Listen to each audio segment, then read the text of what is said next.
Yes, we are live now. Hello friends, this is Himanshi and welcome to Let's Learn. सभी को good evening, नमस्कार, राम राम, सत श्री अकाल, अस्सलाम वालेकुम, what you feel connected with.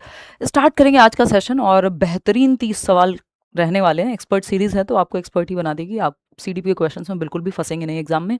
और फ्रीक्वेंसी जो है सेशंस की कम है, बट अब बढ़ा देंगे एग्जाम तक। जो है 10-15 सेशन जितने हो पाए वो लेने का पूरा प्रयास है। 23 तारीख यानी संडे को कोशिश है कि एक मैराथन सेशन रखें सीडीपी का।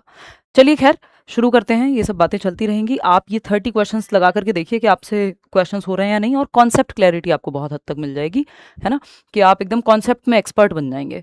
इसके अलावा इंडिपेंडेंस डे पर हम लोग मिल नहीं पाए थे, बट बिलेटेड इंडिपेंडेंस डे कहेंगे। एक तो वैसे मैंने विश कर दिया था आप लोगों को कम्युनिटी से, दूसरा इंडिपेंडेंस ऑफर जो है इस पर चल रहा है सुपर टेट के बैच पर, वहाँ आप एनरोल कर सकते हैं। ये जो फीस है कुछ 1200 कुछ है न्यू लर्नर्स के लिए, सॉरी ओल्ड लर्नर्स के लिए जो पहले से करियर विल पर किसी भी बैच में एनरोल्ड थे, और नए लोगों के लिए शायद 1499 है। तो ये ऑफर है आपका, अभी कुछ दिन और चलेगा। सीटेट अगेन, सीटेट में तो आप लोग मुझे लगता है कि होंगे ही, जितने लोग यहाँ देख रहे हैं भारी संख्या में ऑलरेडी बैच में लोग हैं ही। लाइक शेयर सब्सक्राइब आप कर लेंगे। सीटेट में ज़्यादा समय बचा भी नहीं है। बेहतर ये है कि आप रिवीजन और प्रैक्टिस पे ज़्यादा ध्यान दें, या फिर अगर बैच में आ भी रहे हैं तो की नोट्स पढ़ लें, क्योंकि कितने लेक्चर्स अभी देखोगे, नोट्स प्रॉपर दिए हुए हैं, फिर आप नोट्स पे फोकस ज़्यादा करें और क्वेश्चंस प्रैक्टिस करें। एनीवे, तो जब आप बढ़िया से नंबर लेकर के आएंगे यानी 135 प्लस सीटेट में, तब आप हमें ईमेल करेंगे इस ईमेल पर और हम लोग एक इंटरव्यू सेशन रखेंगे। इसके अलावा इस सेशन का जो आंसर मार्क्ड पीडीएफ होगा और पुराने सभी सेशंस का जो यूट्यूब पे इस बार हुए हैं वो सब आपको मिल जाएंगे टेलीग्राम चैनल पर। ये फ्री पीडीएफ होगा, ठीक है। चलें आगे बढ़ते हैं, पहले क्वेश्चन पे आते हैं। अच्छे क्वेश्चंस हैं, देखिएगा। क्वेश्चन क्या कहता है? आ स्टूडेंट ऑफ क्लास 7th, अनंत नाम है, 7वीं क्लास का बच्चा है अनंत, इज असेंबलिंग अ पोर्टफोलियो, एक पोर्टफोलियो बना रहा है। वाइल ऑर्गेनाइजिंग हिज एसेज, उसमें जो पोर्टफोलियो है उसमें एस्से लगते हैं, बच्चे की जो भी काम किया होता है उसने, वो सब शीट्स हैं मान लो, तो एस्से वो सेलेक्ट कर रहा है अपने पोर्टफोलियो के लिए, ठीक। टीचर और बच्चे दोनों मिलके काम करते हैं कई बार पोर्टफोलियो पे, उसी का ये उदाहरण है, ठीक। पोर्टफोलियो, एनेक्डोटल रिकॉर्ड और चेकलिस्ट, इन सब में अंतर क्या होता है उस पर भी बात करेंगे। क्यूमुलेटिव रिकॉर्ड में क्या अंतर है ना। तो ये जो बच्चा है अनंत, ये ऑर्गेनाइज कर रहा है अपने एसेज को, यानी जो निबंध उसने लिखे हैं, एंड साइंस मॉडल्स, जो साइंस मॉडल्स उसने बनाए हैं। पर्पसफुल सिलेक्शन ऑफ वर्क होता है portfolio. He constantly refers to the assessment rubric provided by the teacher. Assessment का एक पैमाना है, रूब्रिक है, जिसको वो बार बार रिव्यू कर करके या कॉन्स्टेंटली रेफर कर रहा है कि जो जो टीचर ने कहा है, यानी जो पैमाना क्राइटेरिया सेट हुआ है। रूब्रिक मतलब एक क्राइटेरिया है कि ये चीजें होनी चाहिए, इस स्तर का अगर काम होगा तो इसको एक्सेलेंट कहेंगे, इससे नीचे होगा तो मॉडरेट कहेंगे, या इतने क्वेश्चंस डिफिकल्ट होने चाहिए। अगर आप क्वेश्चन बना रहे हैं तो रूब्रिक उस क्राइटेरिया में फॉलो होता है, और अगर आप पोर्टफोलियो बना रहे हैं तो उसमें भी कुछ क्राइटेरिया होगा कि ये इस स्तर का काम होगा तो पोर्टफोलियो में रखेंगे या तो नहीं रखेंगे, है ना। तो वो रूब्रिक देख रहा है कि टीचर ने स्टैंडर्ड क्या सेट किया है, उसके अकॉर्डिंग मैं वो वाले ऐसे पोर्टफोलियो में लगाने के लिए कहूंगा या लगाऊंगा जो क्राइटेरिया को मैच कर रहे हो। जैसे provided by the teacher, he decides to discard one essay because he realizes it does not demonstrate the critical thinking criteria. Critical thinking indicator on the rubric, जो क्राइटेरिया, जो एक पैमाना सेट हुआ है आपके पोर्टफोलियो में चीजों को रखने का, उसमें से एक क्राइटेरिया है क्रिटिकल थिंकिंग, यानी सवाल सोचने पे मजबूर करे। वो ऐसा होना चाहिए जिसमें व्यक्ति की क्रिटिकल थिंकिंग जगे, यानी वो सोचने पे मजबूर हो। Ability to reflect, ability to question, ability to think divergently, ये 3-4 मुख्य चीजें हैं जो क्रिटिकल थिंकिंग में आती हैं, कि आप क्वेश्चन करते हैं किसी भी चीज को, सिर्फ मान नहीं लेते। तो ऐसा ऐसे होना चाहिए उस पोर्टफोलियो के काम के लिए जिससे दिमाग की बत्ती जल जाए, सोचने पे मजबूर हो सामने वाला। तो क्रिटिकल थिंकिंग को जो फॉलो नहीं करता है, क्रिटिकल थिंकिंग जिस एस्से में, जिस निबंध में क्रिटिकल थिंकिंग उतनी नहीं लगी है, उस एस्से को बच्चा जो अनंत है वो हटा देता है और वो वाले एस्से को सेलेक्ट करता है पोर्टफोलियो की फाइल में लगाने के लिए जिसमें क्रिटिकल थिंकिंग का इस्तेमाल हुआ है। क्यों? क्योंकि एक रूब्रिक है, एक पैमाना है, एक सेट स्टैंडर्ड है जो टीचर ने बनाया है कि क्रिटिकल थिंकिंग वाले एस्सेज को हम पोर्टफोलियो में शामिल करेंगे। बात सही है? Pedagogically what is the primary nature of this specific cognitive act, ये जो दिमाग का काम किया है बच्चे ने, भाई ये कॉग्निटिव एक्ट है ना, उसने संज्ञानात्मक कार्य किया है, मेंटल एक्ट है, एक मानसिक कार्य है, एक दिमाग का प्रयोग किया है कि ये वाला ऐसे नहीं ये वाला रखेंगे, इसको कहेंगे क्या, या फिर इसका पर्पस या नेचर क्या है इस टास्क का। हिंदी में पढ़ लेते हैं एक बार कि कक्षा 7 का एक छात्र अनंत एक पोर्टफोलियो तैयार कर रहा है। अपने निबंधों और विज्ञान मॉडलों को व्यवस्थित करते समय वह लगातार शिक्षक द्वारा प्रदान किए गए रूब्रिक, यानी एक पैमाना, एक क्राइटेरिया सेट हुआ है टीचर के द्वारा, उसको संदर्भित करता है। रूब्रिक मतलब एक क्राइटेरिया है, एक पैमाना है कि ये भाई जैसे ये क्राइटेरिया है सीटेट में कि आप 60% नंबर लाओगे, 90 नंबर होंगे तभी आप सीटेट क्रैक कर पाओगे, क्वालिफाइड तभी माने जाओगे। तो ऐसे ही सेट पैमाना है, रूब्रिक है। तो अगर हम देखें, वह एक निबंध को हटाने का निर्णय लेता है क्योंकि उसे एहसास होता है कि यह जो निबंध है ये रूब्रिक पर आलोचनात्मक चिंतन वाला जो पॉइंट है उसको फॉलो नहीं करता, वो वाली शर्त पूरी नहीं हो पा रही है इसकी, है ना। तो संकेतक प्रदर्शित नहीं करता। शैक्षणिक रूप से इस विशिष्ट संज्ञानात्मक कार्य की प्राथमिक प्रकृति क्या है, बताइए। ये काम कर कौन रहा है? अब इसमें सब गलत जवाब दे रहे हैं। 48% लोग लगे पड़े हैं सीसीई करने में। सीसीई में तो सब कुछ ही आ जाएगा फिर, असेसमेंट फॉर लर्निंग भी, ऑफ भी, एस भी। भाई बच्चा है अनंत, वो खुद से उसने एनालाइज किया, रिफ्लेक्ट किया, असेस किया, चिंतन मनन किया और पाया। Self assessment, assessment as learning है ये, फोर्थ ऑप्शन। पहले ही क्वेश्चन में जो है ढेर हो गए आप लोग, कोई बात नहीं, ऐसे ही सीखोगे, है ना। असेसमेंट एज लर्निंग, इसलिए रट्टाफिकेशन या जल्दी जल्दी सिर्फ क्वेश्चन के आंसर को नहीं डिस्कस करना है कि सीधा आंसर पे पहुंच गए या आंसर मार्क कर लिया, देख लिया कितने नंबर आए 30 में से। इस सेशन का उद्देश्य यही है कि एक प्रॉपर अंडरस्टैंडिंग बने आपकी, तब जब आप नए सवाल भी करें, ये भी अपने आप में नए सवाल हैं, इसके अलावा भी जब आप सवाल सॉल्व करें तो आपकी अंडरस्टैंडिंग बेहतर हो चुकी हो। जब आप पेपर में बैठे तो कुछ भी आपको ऐसा ना लगे जो डराए।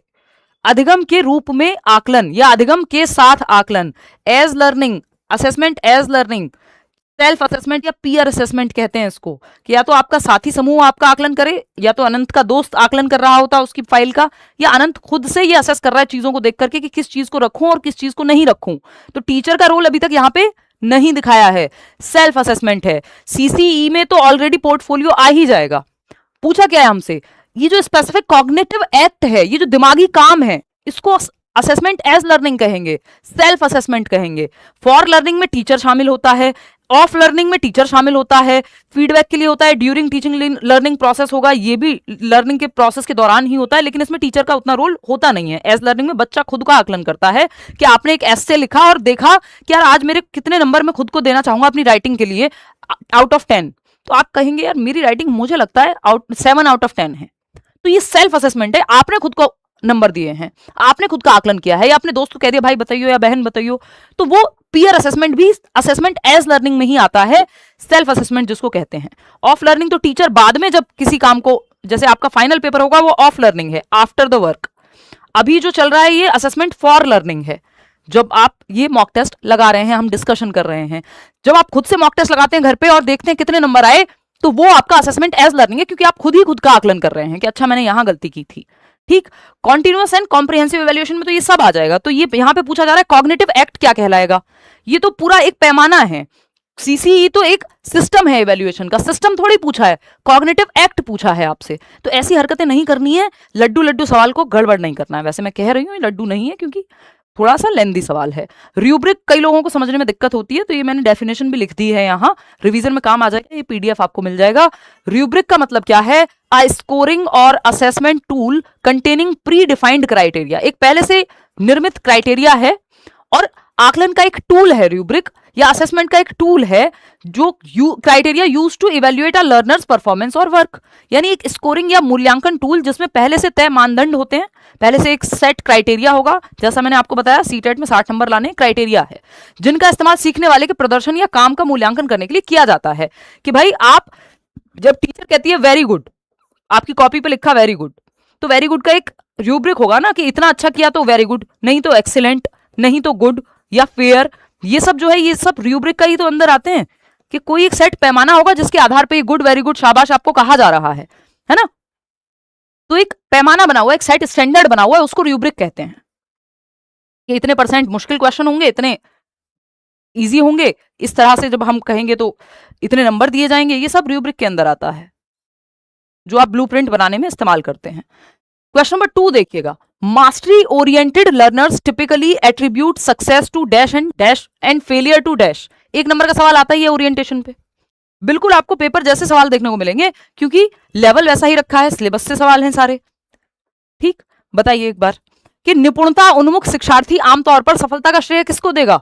निपुणता मतलब वो रेंचो याद कीजिए 3 इडियट का, मास्टरी जिसका फोकस लक्ष्य क्या है, मास्टरी है कि मुझे मास्टर बनना है, मुझे सब कुछ आना चाहिए, पूरे सिलेबस में जो भी है मुझे पता हो, ये जिसका लक्ष्य है, तो वो जब सक्सेस पाएगा तो वो क्या कहेगा, भाई मैंने एफर्ट किया और मुझे सक्सेस मिली, मेहनत की और आप लोग जुड़े 5.5 मिलियन लोग। ठीक, तो ये क्या है, एबिलिटी एंड एफर्ट यहां पे शामिल हुआ कि मास्टरी हासिल की किसी चीज पे, तो इसमें जब सक्सेस मिलेगी तो आप कहेंगे एबिलिटी एंड एफर्ट से ऐसे हुआ, लक से नहीं हो गया, लक या कुछ और कोई तीसरी चीज, कोई चमत्कार से नहीं हो गया है। जिसके लिए हुआ हो उसके चमत्कार की बात वो करेगा जिसको बस परफॉर्म करना था, कि कुछ भी करके नंबर लाने थे, या फेलियर से बचना था, हे भगवान नंबर आ जाए। यहां पे मास्टरी ओरिएंटेशन में फोकस ही आपका मास्टर बनना। तो जब आप सब कुछ आपको आता होगा तो उसका रिजल्ट जो भी आएगा उससे आपको उतना फर्क नहीं पड़ेगा। आप कहोगे मैंने क्षमता थी, मेरे अंदर मेहनत की मैंने, तो सक्सेस जो है एबिलिटी एंड एफर्ट की वजह से आई है। एंड फेलियर किसकी वजह से होगा? इनसफिशिएंट एफर्ट की वजह से। यानी सफलता, वो लाइन आपने सुनी होगी ना, असफलता ये बताती है कि सफलता का प्रयास पूरे मन से या ठीक से नहीं हुआ। तो ये वही है कि अगर सफल हुए हैं और असफलता आएगी तो अपर्याप्त प्रयास, कि आप पेपर में फेल हो रहे हैं तो इसका मतलब आपने एफर्ट ढंग से नहीं किया। और अगर पास हो रहे हैं तो हाँ, मैंने पढ़ाई की है भाई, रात और दिन, या फिर मेहनत की है, बेशक लेट्स लर्न से पढ़ा हो, करियरविल कोर्स पर पढ़ा हो, कोर्स में पढ़ा हो, लेकिन एफर्ट तो आप ही का है ना भाई। 143 नंबर अगर अनुराग लेकर के आ जाते हैं, या दिशा का सिलेक्शन होता है 45 सीट में DEET+B के एग्जाम में, या KVS में उजैर जाते हैं, ये सब लर्नर्स हैं हमारे। तो ये मैं तो नहीं कह सकती कि ये मेरा एफर्ट है पूरा, एफर्ट तो उन्हीं का है, मेरी गाइडेंस हो सकती है ना। तो ये वैसा ही है कि मास्टरी ओरिएंटेशन की बात जो करेगा वो कहेगा एबिलिटी एंड एफर्ट की वजह से सक्सेस आई है, क्षमता और मेहनत। और एबिलिटी इंक्रीमेंटल होती है, ध्यान रखिएगा, एबिलिटी को फिक्स नहीं मानना है। आज आपसे 3 सवाल हो रहे हैं, कल 30 भी होंगे, तो एबिलिटी को बढ़ाया जा सकता है, ये दिमाग में रखना है, एज अ टीचर भी और एज अ लर्नर भी, है ना। इंक्रीमेंटल है, नॉट फिक्स्ड। अगर एबिलिटी आपने फिक्स मान ली कि भाई इतना आईक्यू मिला था, अब तो इतना ही हो पाएगा, इसके ज्यादा, इसके बाहर नहीं हो पाएगा, तो गार्डनर को आप देखते हैं वो तो आईक्यू को बहुत महत्व देते भी नहीं है। तो एबिलिटी इंक्रीमेंटल है, फिक्स नहीं है, ये मान के चलना है, ठीक। और इनसफिशिएंट एफर्ट है अगर फेल हुए हैं तो, इसको ऐसे लिख लो, success to ability and effort, ability and effort, failure to insufficient effort, कि ठीक से सफिशिएंट एफर्ट नहीं हुआ, जितनी मेहनत की जरूरत थी उतनी मेहनत हो नहीं पाई। नहीं तो इसमें आप बहाने देते रहो, टीचर ने अच्छा नहीं पढ़ाया था, फलाना हुआ था, ये हुआ था, उसी बैच से बहुत सारे लोग कर जाएंगे, उसी बैच से हो सकता है कुछ लोग या बहुत सारे लोग ना भी करें। सीट कम थी वो एक सही बात है, लेकिन अब आप जब जिस रेस में दौड़ रहे हो उस रेस में और मेहनत लगेगी फिर आपको, भाई आपको तो एक सीट चाहिए। तो एबिलिटी, अब यहाँ पे बाकी क्यों नहीं होंगे ये समझ लेते हैं। चलो, फोर्थ ऑप्शन आप लोगों ने भी सही जवाब दिया, बाकी होंगे क्यों नहीं या हो सकते थे ये देख लेते हैं। फोर्थ ऑप्शन सही है आपका, बात हमने मान ली, ठीक। Mastery orientation, ability and good luck. Good luck की बात मास्टरी ओरिएंटेशन नहीं करता, वो मेहनत की और मास्टरी की बात करता है कि भाई मुझे सब कुछ पता हो, एक्सेलेंस के पीछे भागना है, सक्सेस झक मार के पीछे आएगी। रेंचो का डायलॉग वो याद कर लीजिए, 3 इडियट वाला। तो यहाँ पे गुड लक बैड लक की बात हम पेडागोजी में नहीं करते हैं, आप पर्सनल अपने जीवन मानते हो वो एक अलग कहानी है। कुछ फैक्टर्स ऐसे होते हैं जो आपके हाथ में नहीं होते, बट जो आपके हाथ में नहीं है उसके लिए आपको लक या 50 और बातें बनाने की जरूरत नहीं है। आप सिंपल मान सकते हैं, हाँ यार मेरे हाथ में ये फैक्टर नहीं था, सब कुछ मेरे हाथ में नहीं है, और जो मेरे हाथ में नहीं है उसमें मेरी चिंता भी नहीं है। मेरी चिंता है कि मैं मेहनत करूं या अपना काम ठीक से करूं, ठीक। तो कार्य की कठिनाई यहाँ पे मैटर नहीं करती, वो टास्क डिफिकल्टी तो फिर आप अपना लेवल बढ़ाते जाओगे तो डिफिकल्ट चीजें भी आसान हो जाएंगी। बैड लक, ये लक वाले ऑप्शन से हटा दो, गुड लक, तो फिर तो बचा ही एक ऑप्शन, कुछ और बचता ही नहीं है। अब यहाँ पे आपको ओरिएंटेशन पढ़ लेनी है, 1 नंबर में सवाल आता ही है, अचीवमेंट, गोल ओरिएंटेशन, उपलब्धि, लक्ष्य उन्मुखीकरण। अब यहाँ पे गोल ओरिएंटेशन में 3 तरह की ओरिएंटेशन होती है कि अचीवमेंट को आप किस तरह से ओरिएंट करते हैं। ओरिएंटेशन मतलब सेंटर क्या है, केंद्र क्या है किसी चीज का। तो यहाँ पे मास्टरी ओरिएंटेशन है, निपुणता उन्मुखीकरण कहते हैं इसको, जहां मास्टरी सेंटर में है, अचीवमेंट के सेंटर में क्या है, मास्टरी है, कि मुझे महारत हासिल करनी है, एक्सीलेंस के पीछे भागना है, सक्सेस झक मार के पीछे आएगी। कौन कह रहा है? रेंचो, 3 इडियट मूवी आपने देखी है, ठीक। तो ये मास्टरी ओरिएंटेशन है कि आपको सब कुछ आता हो, जो भी आप जानने की इच्छा है, learning for the sake of learning, internal motivation बहुत हाई है। यहाँ बात आएगी जब फेलियर अवॉइडेंस की, तो ये राजू रस्तोगी याद कीजिए कि किसी तरह से पास हो जाऊं, बस भगवान पास करा दो, या अल्लाह पास करा दो, या वॉट एवर, जीसस पास करा दो, जो भी है। यहाँ पे फेलियर को बचना है किसी भी तरह से, बस 60% नंबर आ जाएं सीटेट में, ये फेलियर अवॉइडेंस है। ये भी रेड फ्लैग है और ये परफॉर्मेंस भी रेड फ्लैग है। ग्रीन फ्लैग जो है वो मास्टरी ओरिएंटेशन है, आपको बच्चे को इसकी तरफ लेके जाना है और खुद भी कोशिश करनी है इसी की तरफ रहें। परफॉर्मेंस अप्रोच क्या है? परफॉर्मेंस अप्रोच यानी प्रदर्शन दृष्टिकोण अभिविन्यास, या परफॉर्मेंस अप्रोच ओरिएंटेशन कहते हैं इसको। ये भी गलत और ये भी गलत। परफॉर्मेंस वाला क्या है, उसको फर्स्ट आना है कुछ भी करके, परफॉर्म करना है कुछ भी करके। तो ऐसे ही लोग फिर क्या करते हैं, मान लो स्पोर्ट्स में हैं तो किसी ड्रग का यूज कर रहे हैं या कुछ चीटिंग जैसा करते हुए नजर आएंगे, क्यों? क्योंकि फर्स्ट आना है बस। तो ये परफॉर्मेंस अप्रोच है। या फिर रट्टाफिकेशन, रट के फर्स्ट आ जाए बट फर्स्ट आना है। तो तब भी यही चतुर वाला जो एग्जाम्पल है कि वो चमत्कार को भी बलात्कार को भी चमत्कार बोल रहा था, है ना। तो ये जो है रट्टाफिकेशन है, साफ साफ मूवी में आपने देखा है, जो आपकी थ्री इडियट है। ये तीनों एग्जाम्पल हैं। परफॉर्मेंस ओरिएंटेशन का ये चतुर एग्जाम्पल है, राजू रस्तोगी एग्जाम्पल है फेलियर अवॉइडेंस का, और मास्टरी ओरिएंटेशन में आपका ये जो आमिर खान का कैरेक्टर है, या अभी तो खैर उन्होंने नकार दिया है, बट जैसा हम मानते आए हैं कि सोनम वांगचुक जी पे आधारित है, इंस्पायर्ड है। क्वेश्चन नंबर 3 देखिएगा, क्वेश्चन नंबर 3 देखिएगा, ये क्या कहता है? An 8-year-old child consistently reverses letters and skips lines while reading, but her oral comprehension and logical reasoning are excellent. 8 साल की बच्ची है, पढ़ते समय कभी लाइन स्किप कर देती है, कभी रिवर्स में उल्टा पढ़ लेती है, सॉ को वॉज, गॉड को dog. What is the most scientifically grounded inclusive strategy for this child? इस बच्चे को कैसे पढ़ाएंगे भाई आप? 8 वर्ष की एक बच्ची है, लगातार अक्षरों को उलट देती है और पढ़ते समय पंक्तियां छोड़ देती है, लेकिन उसकी मौखिक समझ और तार्किक समझ जो है वो उत्कृष्ट है, यानी लॉजिक में कोई दिक्कत नहीं है, ठीक है ना? लॉजिक में कोई दिक्कत नहीं है। क्या नाम है आपका? समन। समन किसका नाम होता है? हो सकता है, या हो सकता है आपने स्टाइल में लिखा हो समन कुशवाहा। कह रहे मैम योर चोटी इज नाइस। पढ़ लो चुपचाप से, चोटी इज नाइस। जब देखो इधर उधर की बातें, देखो एक बार, थैंक यू। देखो एक बार फटाफट से बताओ, यहाँ पे साफ साफ नजर आ रहा है बच्चे को डिसलेक्सिया है, और डिसलेक्सिया वाला बच्चा ऐसा नहीं है कि उसकी समझ में कोई दिक्कत है, एवरेज और अबव एवरेज इंटेलिजेंस में भी डिसलेक्सिया पॉसिबल है। इसका मतलब ये नहीं है कि कोई मेंटल रिटार्डेशन या कोई इंटेलिजेंस का प्रॉब्लम नहीं है। ईशान अवस्थी याद कर लीजिए, तारे जमीन पर मूवी का। Maintain core academic expectations but provide substitution accommodations like oral test और ascribe to bypass the processing barrier। ये बात सही लग रही है हमें? 57% लोगों को सही लग रही है ये बात, बिल्कुल सही है भी। पाठ्यक्रम की मुख्य शैक्षणिक अपेक्षाओं को बनाए रखें, यानी एक्सपेक्टेशन रखनी है बच्चे से। ऐसा नहीं है कि आप, हमने डिस्कस किया कि टीचर की एक्सपेक्टेशन बच्चे की परफॉर्मेंस पे प्रभाव डालती है, तो हाई एक्सपेक्टेशन होनी चाहिए बच्चे से। ऐसा नहीं है जो बच्चा देख नहीं सकता या कोई लर्निंग डिसेबिलिटी है तो आप उससे एक्सपेक्टेशन ही कम कर देंगे कि ये तो सीख ही नहीं सकता, ऐसा नहीं मानना है। एक्सपेक्टेशन आपकी हाई होनी चाहिए एज अ टीचर। आपको बस मेथड देखने के उसको भी कैसे सिखाया जाए, इंक्लूड कैसे किया जाए। तो आप ओरल टेस्ट ले सकते हैं या फिर एक स्क्राइब रख सकते हैं, यानी क्योंकि उसको लिखने और पढ़ने में दिक्कत होगी, पढ़ने में जिसको दिक्कत है, डिसलेक्सिया है, तो लिखने में भी दिक्कत हो ही जाएगी, है ना? तो उसको हेल्प कर रहे हैं आप, पहला तरीका सही है। सेकंड ऑप्शन क्या है? Place the child in a specialized resource room during language periods. ये सेग्रीगेट कर दिया आपने, और फोनेटिक ट्रेनिंग अलग थलग कर दिया, जबको आपको सबके साथ लेकर के चलना है। एक क्लास में हर बच्चा सीख सकता है रेगुलर क्लास में, ये इंक्लूसिव एजुकेशन या समावेशी शिक्षा कहती है। ऐसा नहीं कि रिसोर्स रूम में अलग से भेज दोगे। Simplify the core curriculum using omission, कुछ चैप्टर्स ही हटा दोगे उसके लिए, बेकार की बात कि टॉपिक हटा दो, परफॉर्मेंस ये वो तो कम ही एक्सपेक्टेशन रखो उससे, गलत है। इंप्लीमेंट ड्रिल एंड प्रैक्टिस, ये ड्रिल एंड प्रैक्टिस अपने आप में नेगेटिव होता है, कल डिस्कस करेंगे टैग वर्ड्स को या कीवर्ड्स को, पॉजिटिव नेगेटिव। तो ये ड्रिल एंड प्रैक्टिस नेगेटिव होता है कि बस रट्टाफिकेशन लगवाते रहो, बार बार रिपीट कराते रहो कंफ्यूजिंग लेटर्स को। तो ये रटंत विद्या चलंत नहीं, first option is the right answer. आगे बढ़ेंगे नेक्स्ट क्वेश्चन पे। क्वेश्चन क्या है अपना? अभी डिसलेक्सिया पे भी बात करेंगे थोड़ी देर बाद, न्यूरो डेवलपमेंटल डिसऑर्डर बोलते हैं उसको, है ना? क्वेश्चन नंबर 4 देखिएगा, क्वेश्चन नंबर 4 देखिएगा। अभी एक बार थोड़ा फ्लो बनाते हैं, कुछ सवाल आप सॉल्व कीजिए। डिसलेक्सिया पे एक और सवाल आएगा कहीं, तब मैं आपके साथ डिस्कस करूंगी। असर्शन या अभिकथन, स्टेटमेंट ए और आर वाले सवाल आपके फेवरेट हैं, लास्ट क्लास में हमने किया था। असर्शन रीजन ट्रिक भी बताई थी आपको, वो बीटीसी वाली, ठीक। Each child finds opportunities to play, हर बच्चे को मौका मिलता है खेलने का, एक्सपेरिमेंट करने का और डिस्कवर करने का अपनी दुनिया को।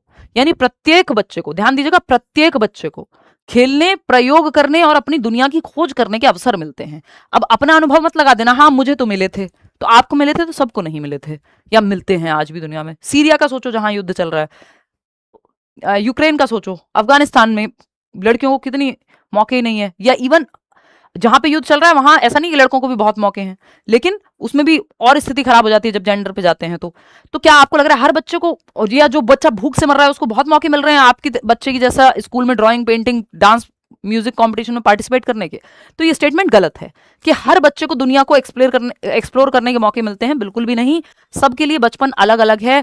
आपके घर का बच्चा 6 साल की उम्र में, 8 साल की उम्र में आप उसको हाथ में ग्लास देते हैं दूध का पीने के लिए, वो खुद से दूध गर्म करके नहीं पी पाता। एक बच्चा 8 साल का आपको बस में गुब्बारे बेचता हुआ मिल जाएगा या रोड साइड गुब्बारे बेचता हुआ मिल जाएगा, तो उसका बचपन और आपके घर के बच्चे का बचपन सेम नहीं है। तो बचपन सबके लिए सेम नहीं होता। रचनावादी ये कहते हैं कि childhood is a social construct, समाज के द्वारा निर्मित एक कॉन्सेप्ट है। चाइल्डहुड की एज बेशक हमने बांट दी है कि अर्ली चाइल्डहुड 2 से 6 वर्ष होगा, लेटर चाइल्डहुड 6 से 12 वर्ष होगा, लेकिन वो एज बांटने के लिए ठीक है। वैसे एज अ कॉन्सेप्ट देखोगे अगर आप चाइल्डहुड को, एक कॉन्सेप्ट के रूप में देखोगे तो ये एक सोशल कंस्ट्रक्ट है, सामाजिक संरचना है। कहीं 16 साल में भी बचपन जिंदा है और कहीं 6 साल में भी नहीं है। तो childhood is a universal construct, जी नहीं, ये स्टेटमेंट ही गलत है। Childhood is a social construct, ध्यान रखिएगा, ये बार बार आता है सवाल और इसमें सब फंसते हैं। सामाजिक संरचना है, ऐसा रचनावादी या कॉन्टेम्परेरी थियरिस्ट कहते हैं। बचपन एक सार्वभौमिक निर्माण है, नहीं, सामाजिक निर्माण है। दोनों ही गलत हैं, बोथ आर फॉल्स। कितने लोग सही जवाब दे रहे हैं? कोई सही जवाब नहीं दे रहा है यहाँ पे, है ना। 36% लोग सिर्फ सही जवाब दे रहे हैं। इतना एक्सप्लेन करने के बावजूद ए और आर दोनों गलत हैं, दोनों ही बातें गलत हैं। कि यूनिवर्सल है, ये भी गलत है। और हर बच्चे को, देखिए, ईच चाइल्ड नहीं लिखते और कहते चिल्ड्रन गेट अपॉर्चुनिटीज, यानी बच्चों को मिलती है। तो अब उसमें फिर भी एक बार को संभावना थी। जैसे ये ईच ओनली लगा देते हैं ना, तो वो थोड़ा एक्सट्रीम की तरफ चला जाता है और कुछ भी अति का कुछ भला नहीं होता, ये मानते ही हैं, हमने सुना ही है बचपन से, है ना। तो अति वाली बात हो गई, ये ईच या ओनली तो हर किसी पे लागू होगा ऐसा कुछ नहीं दुनिया में, और स्पेशली इस केस में तो बिल्कुल भी नहीं, क्योंकि चाइल्डहुड एक सोशल कंस्ट्रक्ट है। तो ये जो जिनको लग रहा है ये दोनों सही हैं, दोनों का एक्सप्लेनेशन ऐसे रट्टा नहीं लगाना है। देखो ध्यान रखना है, ये बोथ ट्रू तब चेक करना है। बीटीसी में क्या था, जब दोनों ट्रू हो, ए और आर दोनों ट्रू हो, तब आपको चेक करना है, थर्ड स्टेप पे जाना है। यहां जरूरत ही नहीं है थर्ड स्टेप पे जाने की, क्योंकि दोनों ही गलत हैं। अब दोनों गलत हैं तो बात खत्म हो गई, फिर तो कुछ बचा ही नहीं, है ना। दोनों ही गलत हैं, आर चेक करने की जरूरत ही नहीं पड़ी। क्वेश्चन नंबर 5 देखिएगा। 2 ईयर ओल्ड गुड्डी, पटाखा गुड्डी नहीं है, नॉर्मल गुड्डी है, आपके आसपास एनवायरमेंट में स्कूल में पढ़ने वाली बच्ची है। कभी वो मूवी हाईवे से याद आ गई हो आपको, आलिया भट्ट का किरदार, वो उसकी बात नहीं चल रही है। 2 ईयर ओल्ड गुड्डी, 2 साल की बच्ची है, सिर्फ एज पे ध्यान दीजिएगा, 2 साल की है। 2 year old Guddi calls every flying kite a bird. हर उड़ती हुई पतंग को, अभी 15 अगस्त पे पतंग उड़ती हुई देखी होगी आपने, तो मान लो 2-3 साल का एक बच्चा है, वो हर पतंग को कहता है काइट, ये पक्षी है, बर्ड है, मतलब हर एक काइट को कहता है कि बर्ड, ठीक। तो 2 साल की गुड्डी हर उड़ने वाली पतंग को पक्षी कहती है, क्योंकि उसका मानसिक ढांचा यह तय करता है, यानी उसका स्कीमा यह कहता है कि उड़ने वाली छोटी चीजें पक्षी होती हैं। अब मनोवैज्ञानिक ढांचे के अनुसार कौन सा उसकी संज्ञानात्मक स्थिति का वर्णन करता है? कितने लोग सही जवाब दे रहे हैं? सिर्फ 55%। इससे आसान सवाल धरती पर नहीं बना है, कि ये रिपीटेडली पूछा जाता है अलग अलग तरीके से। एक सवाल आता है कि सीता एक बच्ची है, आया हुआ सवाल है, मैं आपको बता रही हूं। सीता एक बच्ची है जो दाल चावल मिक्स करके खाना सीख गई है, ये एसिमिलेशन है। दाल भी पता था, चावल भी पता था, मिक्स करके खाना सीख गई है, खत्म। तो यहां पे बच्चे को बर्ड भी पता है, बर्ड ही पता है, मैं तो ये कहूंगी। अब यहां पे वो कह रहा है कि कोई भी उड़ने वाली चीज, यानी काइट को बर्ड कहा है, तो इसका मतलब जो उसने एसिमुलेट किया था, दिमाग में सेव किया था, वो बताया है। अभी तब तक डिसइक्विलिब्रियम नहीं आएगा, कॉन्फ्लिक्ट नहीं आएगा, तब तक डिसइक्विलिब्रियम नहीं होगा, असंतुलन नहीं आएगा। और फिर जब कॉन्फ्लिक्ट आ जाएगा तब जाके वो एकोमोडेट करेगी। अगर क्वेश्चन ने कहा होता कि उड़ती हुई काइट को, यानी पतंग को, बच्ची पक्षी कहती है, और किसी ने बताया कि बेटा ये पक्षी नहीं ये पतंग है, तब वो एकोमोडेट करती। अभी तो उसको जितना पता था, जो उसके दिमाग में स्कीमा में इंफॉर्मेशन सेव्ड थी, यानी एसिमुलेट जो किया हुआ था, जो आत्मसातीकरण उसने किया हुआ था, उसी के बेसिस पे उसने कह दिया। भाई मान लो अगर मुझे लगता है ये पेन है, लेकिन ये एक कैमरा निकले, तो मैंने तो पेन ही कहा इसको, बेशक ये कैमरा था। भाई जब तक बच्चे ने बिल्ली को भी एक छोटा डॉग कह दिया, मान लो, क्योंकि उसको कुत्तों के बारे में ही पता था, तो एक छोटी सी बिल्ली देखी जो थोड़ी साइज में बड़ी थी बिल्ली के हिसाब से, तो उसने कहा ये एक डॉग है। तो उसने एसिमुलेशन को दर्शाया। जब वो चेंज करेगी कि नहीं बिल्ली अलग होती है कुत्ता अलग होता है, जब वो चेंज करे कि पक्षी अलग होता है काइट अलग होता है, तो एकोमोडेशन आएगा। समझ रहे हो? तो आत्मसातीकरण, इसमें एकोमोडेट तो कुछ किया ही नहीं। एकोमोडेट के लिए मॉडिफाई लिखा हुआ आपको ज्यादातर नजर आएगा, या एग्जिस्टिंग स्कीमा में परिवर्तन की जरूरत पड़ेगी, मॉडिफिकेशन, एडजस्टमेंट, मैनिपुलेशन, ये सब लिखा होगा। एनिमिज्म तो निर्जीव को सजीव समझने वाली बात है, निर्जीव को सजीव समझने वाला एग्जाम्पल नहीं है ये। अगर ऐसा होता तो वो कहती कि ये पतंग को चोट लगी होगी अगर नीचे गिरी है, तो कुछ ऐसा होता। एसिमुलेशन में साफ साफ होता है कि वो निर्जीव को सजीव समझ रही है। यहाँ कॉन्सेप्ट के बारे में बात हो रही है, आइकॉनिक रिप्रेजेंटेशन यानी इमेज के माध्यम से कुछ समझ रही है, ऐसा तो कुछ है ही नहीं यहाँ पे। ये थियरी वैसे भी आपकी ब्रूनर की है, यहाँ इसका कोई इस्तेमाल है ही नहीं, पियाजे का कॉन्सेप्ट है यहाँ पे एसिमुलेशन। क्वेश्चन नंबर 6 देखिएगा, चलिए कोई नहीं, इस वाले क्वेश्चन को करने का ट्राई करो, आसान सवाल गलत नहीं करने। Read the following description and identify the stage of moral reasoning of Kohlberg. यानी ये जो नैतिक तर्क हर एक स्टेज पे यूज होता है, मॉरल रीजनिंग, मॉरल थिंकिंग कहते हैं इसको, कोहलबर्ग की मॉरल डेवलपमेंट की थियरी में। तो ये आपको पढ़ना है और पता लगाना है कि बच्चा किस लेवल पे है इसकी मॉरल रीजनिंग के हिसाब से, क्योंकि मॉरल रीजनिंग तय करेगी कि किस स्टेज की बात हो रही है। ठीक है, देख लेते हैं। वर्णन क्या है? अंतःकरण के स्वचयनित नैतिक सिद्धांतों के द्वारा सही कार्य परिभाषित किया जाता है जो कानून एवं सामाजिक समझौते पर ध्यान दिए बिना संपूर्ण मानवता के लिए वैध हो। यानी होल ह्यूमैनिटी की बात हो रही है। Last stage, sixth stage, third level, post conventional. Right action is defined by self chosen ethical principles. खुद के द्वारा निर्मित सिद्धांत हैं कि मुझे ऐसा लगता है। जस्टिस यानी सबके साथ जस्टिस। ऐसा नहीं है कि समाज में, मान लो एक समय पे सती प्रथा जो है समाज में ठीक रही होगी, नियम था, लेकिन कुछ लोगों को लगा, या राजा राम मोहन रॉय को लगा कि इसको बदला जाना चाहिए, कि ये जस्टिस नहीं है, ह्यूमैनिटी, एक ह्यूमन के खिलाफ गलत हो रही हैं चीजें। तो यहां पे जब, या दास प्रथा फॉर दैट मैटर, तो किसी को तो लगा होगा ना जो प्रिंसिपल्स उसके खुद के बनाए हुए हैं जो जस्टिस पे आधारित है या ह्यूमैनिटी पे आधारित हैं। तो ये सिक्स्थ स्टेज है और लास्ट लेवल है पोस्ट कन्वेंशनल में, यूनिवर्सल एथिकल स्टेज है। ठीक है, फोर्थ ऑप्शन। आगे बढ़ेंगे, नेक्स्ट क्वेश्चन पे चलेंगे। क्वेश्चन नंबर 7 देखिएगा ये क्या कहता है। क्वेश्चन नंबर 7 सॉल्व करिएगा। बोलते बोलते भी थक जाती हूँ यार आजकल।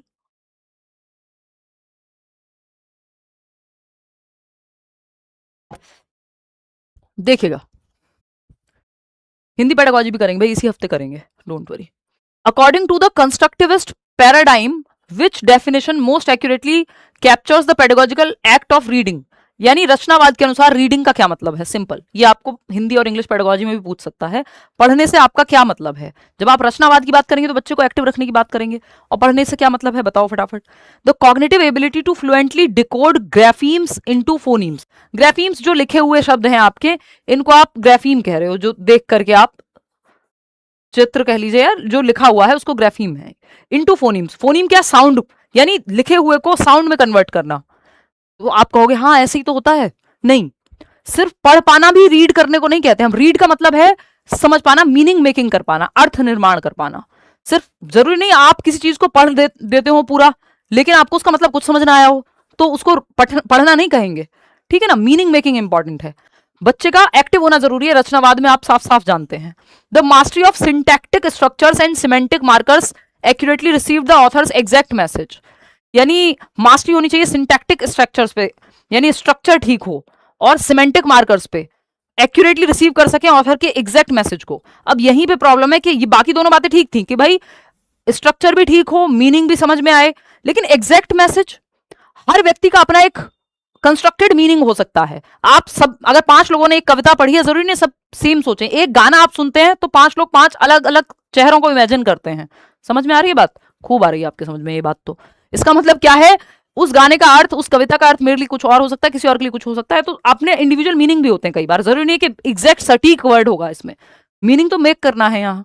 A dynamic transaction where the learner interrogates and constructs meaning using prior social cultural experiences। एक गतिशील लेनदेन जहां शिक्षार्थी अपने पूर्व सामाजिक सांस्कृतिक अनुभवों का, भाई रीडर अपने एक्सपीरियंसेस, अपनी सोसाइटी, अपने कल्चर से रिलेट करके एक मीनिंग मेकिंग करेगा, जो उसके दिमाग में उसके एक्सपीरियंसेस के आधार पे चीजें होंगी, उस बेसिस पे समझेगा। भाई आप एक चैप्टर पढ़ रहे हैं, आपके दिमाग में इमेजेस वैसी वैसी आती हैं जैसे आपने अनुभव लिए हैं। तो यहाँ पे बच्चा सबसे ज्यादा एक्टिव है। जहां बच्चा सबसे ज्यादा एक्टिव हो वो ऑप्शन बेस्ट होता है। अगर आप पेडागॉजी में कहीं भी फंसे तो ये एक बेसिक सा फंडा है, इसको आप बिल्कुल गांठ बांध सकते हैं कि जहां बच्चा सबसे ज्यादा एक्टिव है वो ऑप्शन बेहतर है। सिंपल, जहां भी आप फंस रहे हो। The capability to articulate printed text aloud with appropriate intonation and pronunciation. आप बहुत अच्छे उच्चारण से पढ़ रहे हैं, बहुत अच्छे से पढ़ रहे हैं, है ना, अच्छे प्रवाह से पढ़ रहे हैं, फ्लुएंसी से पढ़ रहे हैं, ये सब चीजें इंपॉर्टेंट है रीडिंग में, लेकिन ये एकमात्र चीज नहीं है। बट आपको समझ में आया नहीं चैप्टर, तो कितने भी सुंदर पढ़ लिया आपने सुर लगा करके, कितना भी सही प्रोनाउंसिएशन कर लिया, उच्चारण सही है, मतलब समझ नहीं आया तो क्या फायदा हुआ, है ना। तो मीनिंग मेकिंग, थर्ड, यानी थर्ड ऑप्शन ही यहाँ पे सही है, जहां बच्चा अपने अनुभव के आधार पे उसका मीनिंग बना रहा है, तब उसको कहेंगे एक्चुअल में पठन हो रहा है या रीडिंग है। कंस्ट्रक्टिविस्ट यानी रचनावादियों के अनुसार जो बच्चे को एक्टिव रखते हैं। अब असर्शन रीजन का एक और सवाल देख लीजिए। An inclusive classroom does not offer differentiated instruction. Differentiated instruction अच्छी होती है, यूनिफॉर्म इंस्ट्रक्शन नेगेटिव है। ये हम कल कीवर्ड्स में पढ़ेंगे। तो अगर हम बात करें, एक समावेशी कक्षा विभेदित निर्देश का पालन नहीं करती। नहीं भाई, जो आपकी इंक्लूसिव एजुकेशन है या चाइल्ड सेंटर्ड एजुकेशन है, इंक्लूसिव एजुकेशन अपने आप में चाइल्ड सेंटर्ड है, बच्चे को तो सेंटर में रखा ही जा रहा है। तो ये चाइल्ड सेंटर्ड अप्रोच है, डिफरेंशिएटेड इंस्ट्रक्शन अच्छा है कि अलग अलग डिफिकल्टी लेवल के अनुसार बच्चों की नीड के हिसाब से पढ़ाना। तो ये डिफरेंशिएटेड का मतलब ये नहीं बच्चों में आप डिफरेंशिएट कर रहे हैं, अलग अलग बच्चों की नीड को समझते हुए अलग अलग मेथड का इस्तेमाल कर रहे हैं। तो ये तो पॉजिटिव बात है, ये कह रहे हैं नहीं ये नहीं करते हैं, गलत है ये बात। Inclusion is a policy that stresses equal opportunities by providing same learning goals. नहीं भाई, डिफरेंट लर्निंग गोल्स हो सकते हैं, अलग अलग बच्चे की नीड अलग हो सकती है। कोई स्पोर्ट्स में अच्छा करेगा तो आप स्पोर्ट्स के लिए उसके गोल्स तय करेंगे ना, या ना कि सिर्फ पढ़ाई वाले या एकेडमिक्स के लिए। सेम मेथड से पढ़ाओ सबको, बेकार की बात, दोनों ही गलत हैं। कितने लोग सही जवाब दे रहे हैं? 75% लोग। बहुत खुशी हुई मुझे, नहीं तो मैं अभी रो देती अगर आप ये क्वेश्चन भी गलत कर देते इतना समझाने के बाद। ए और आर दोनों ही गलत हैं, fourth option is the right answer over here. आगे बढ़ेंगे क्वेश्चन नंबर 9 पर। ये क्या कहता है भाई क्वेश्चन नंबर 9? देखिएगा, to dismantle the hidden curriculum, to dismantle the hidden curriculum that reinforces gender stereotypes, which pedagogical action is the most sound?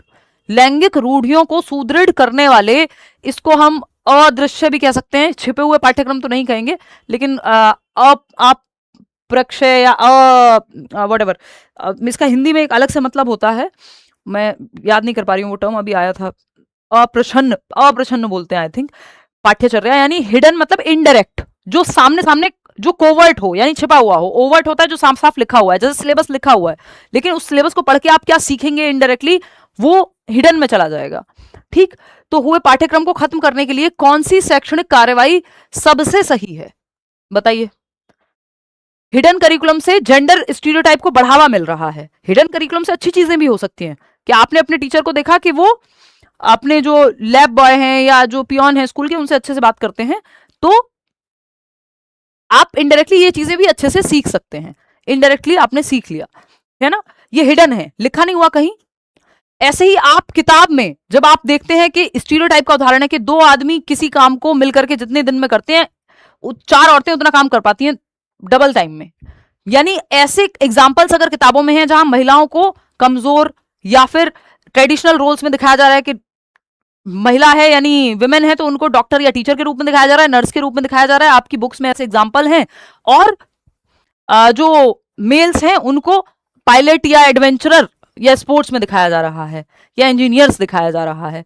तो ये स्टीरियोटाइप है जो किताबों में हिडन करिकुलम का हिस्सा बन जाएगा, कि इनडायरेक्टली बच्चे स्टीरियोटाइप को बढ़ावा दे रही है ये चीज। आजकल एनसीईआरटी बहुत ध्यान देता है इस चीज पे। आजकल आप देखेंगे तो बहुत कम जगह पे आपको कहीं नजर आएगा, मुश्किल से, नहीं तो लेटेस्ट सिलेबस में या ईवीएस की किताब में आपको बहुत सारी चीजें मिल जाएंगी, जो जैसे एस्ट्रोनॉट के केस में कल्पना चावला का, सुनीता विलियम्स का उदाहरण, तो वो चैलेंज करती हैं वो किताबें, जेंडर स्टीरियोटाइप को चैलेंज करती हैं, ना कि हिडन करिकुलम को बढ़ावा देती हैं। बट पहले ऐसा होता आया है, या कई जगहों पे हो सकता है आज भी हो, कि किताबों में ऐसी चीजों को प्रमोट किया जा रहा है जो जेंडर स्टीरियोटाइप को बढ़ावा देती हैं। तो इसको हटाने के लिए आप क्या करेंगे? Forcing boys to perform all traditionally domestic task and girls to perform all heavy logistical task. देखिए, इसका मतलब ये नहीं है कि जो घर के काम अगर लड़कियों को आज मिले हुए हैं तो उनको रिवर्स कर दो रोल्स को। रोल्स रिवर्स करना जेंडर स्टीरियोटाइप को चैलेंज करना नहीं होता, रोल्स फ्लेक्सिबल करना जेंडर स्टीरियोटाइप को चैलेंज करना है। समझ रहे हो दो चीजों में अंतर? अभी आप अगर बात करेंगे जेंडर रोल और स्टीरियोटाइप में क्या अंतर है, तो अभी उस पर चर्चा कर लेते हैं। बेसिक सा अंतर है, आपको यहां सिंपल ध्यान रखना है कि आपको जेंडर रोल फ्लेक्सिबिलिटी की तरफ जाना है, कि ये नहीं है कि मम्मी ही घर में सिर्फ झाड़ू लगा सकती है, झाड़ू कोई भी लगा सकता है। फ्लेक्सिबिलिटी, है ना। जेंडर रोल्स क्या है? जेंडर रोल्स होते हैं समाज के आपसे एक्सपेक्टेशन। स्टीरियोटाइप बाद में, ये रोल्स अगर इनमें बायसनेस है तो ये स्टीरियोटाइप की तरफ चले जाते हैं, या इनमें रिजिडिटी अगर जेंडर रोल्स में होगी कि नहीं ये काम तो यही करेगा या ये महिलाएं करेंगी, बच्चे का ध्यान तो सिर्फ मम्मी ही रखेंगी, तो ये जेंडर रोल फिक्स कर रहे हो आप। जैसे ये रिजिड होगा तो स्टीरियोटाइप बन जाएगा, एक टाइम के बाद रीइंफोर्समेंट हो रहा है फिर स्टीरियोटाइप का। स्टीरियोटाइप क्या है? वो चीजें जो चली आ रही हैं सदियों से या काफी लंबे समय से और फिक्स मान ली गई हैं, बिलीव्स हैं वो, कि मान लिया गया है कि लड़के रोते नहीं है, ये भी स्टीरियोटाइप है ना। तो जेंडर रोल फ्लेक्सिबिलिटी होनी चाहिए जिससे स्टीरियोटाइप को चैलेंज किया जाएगा।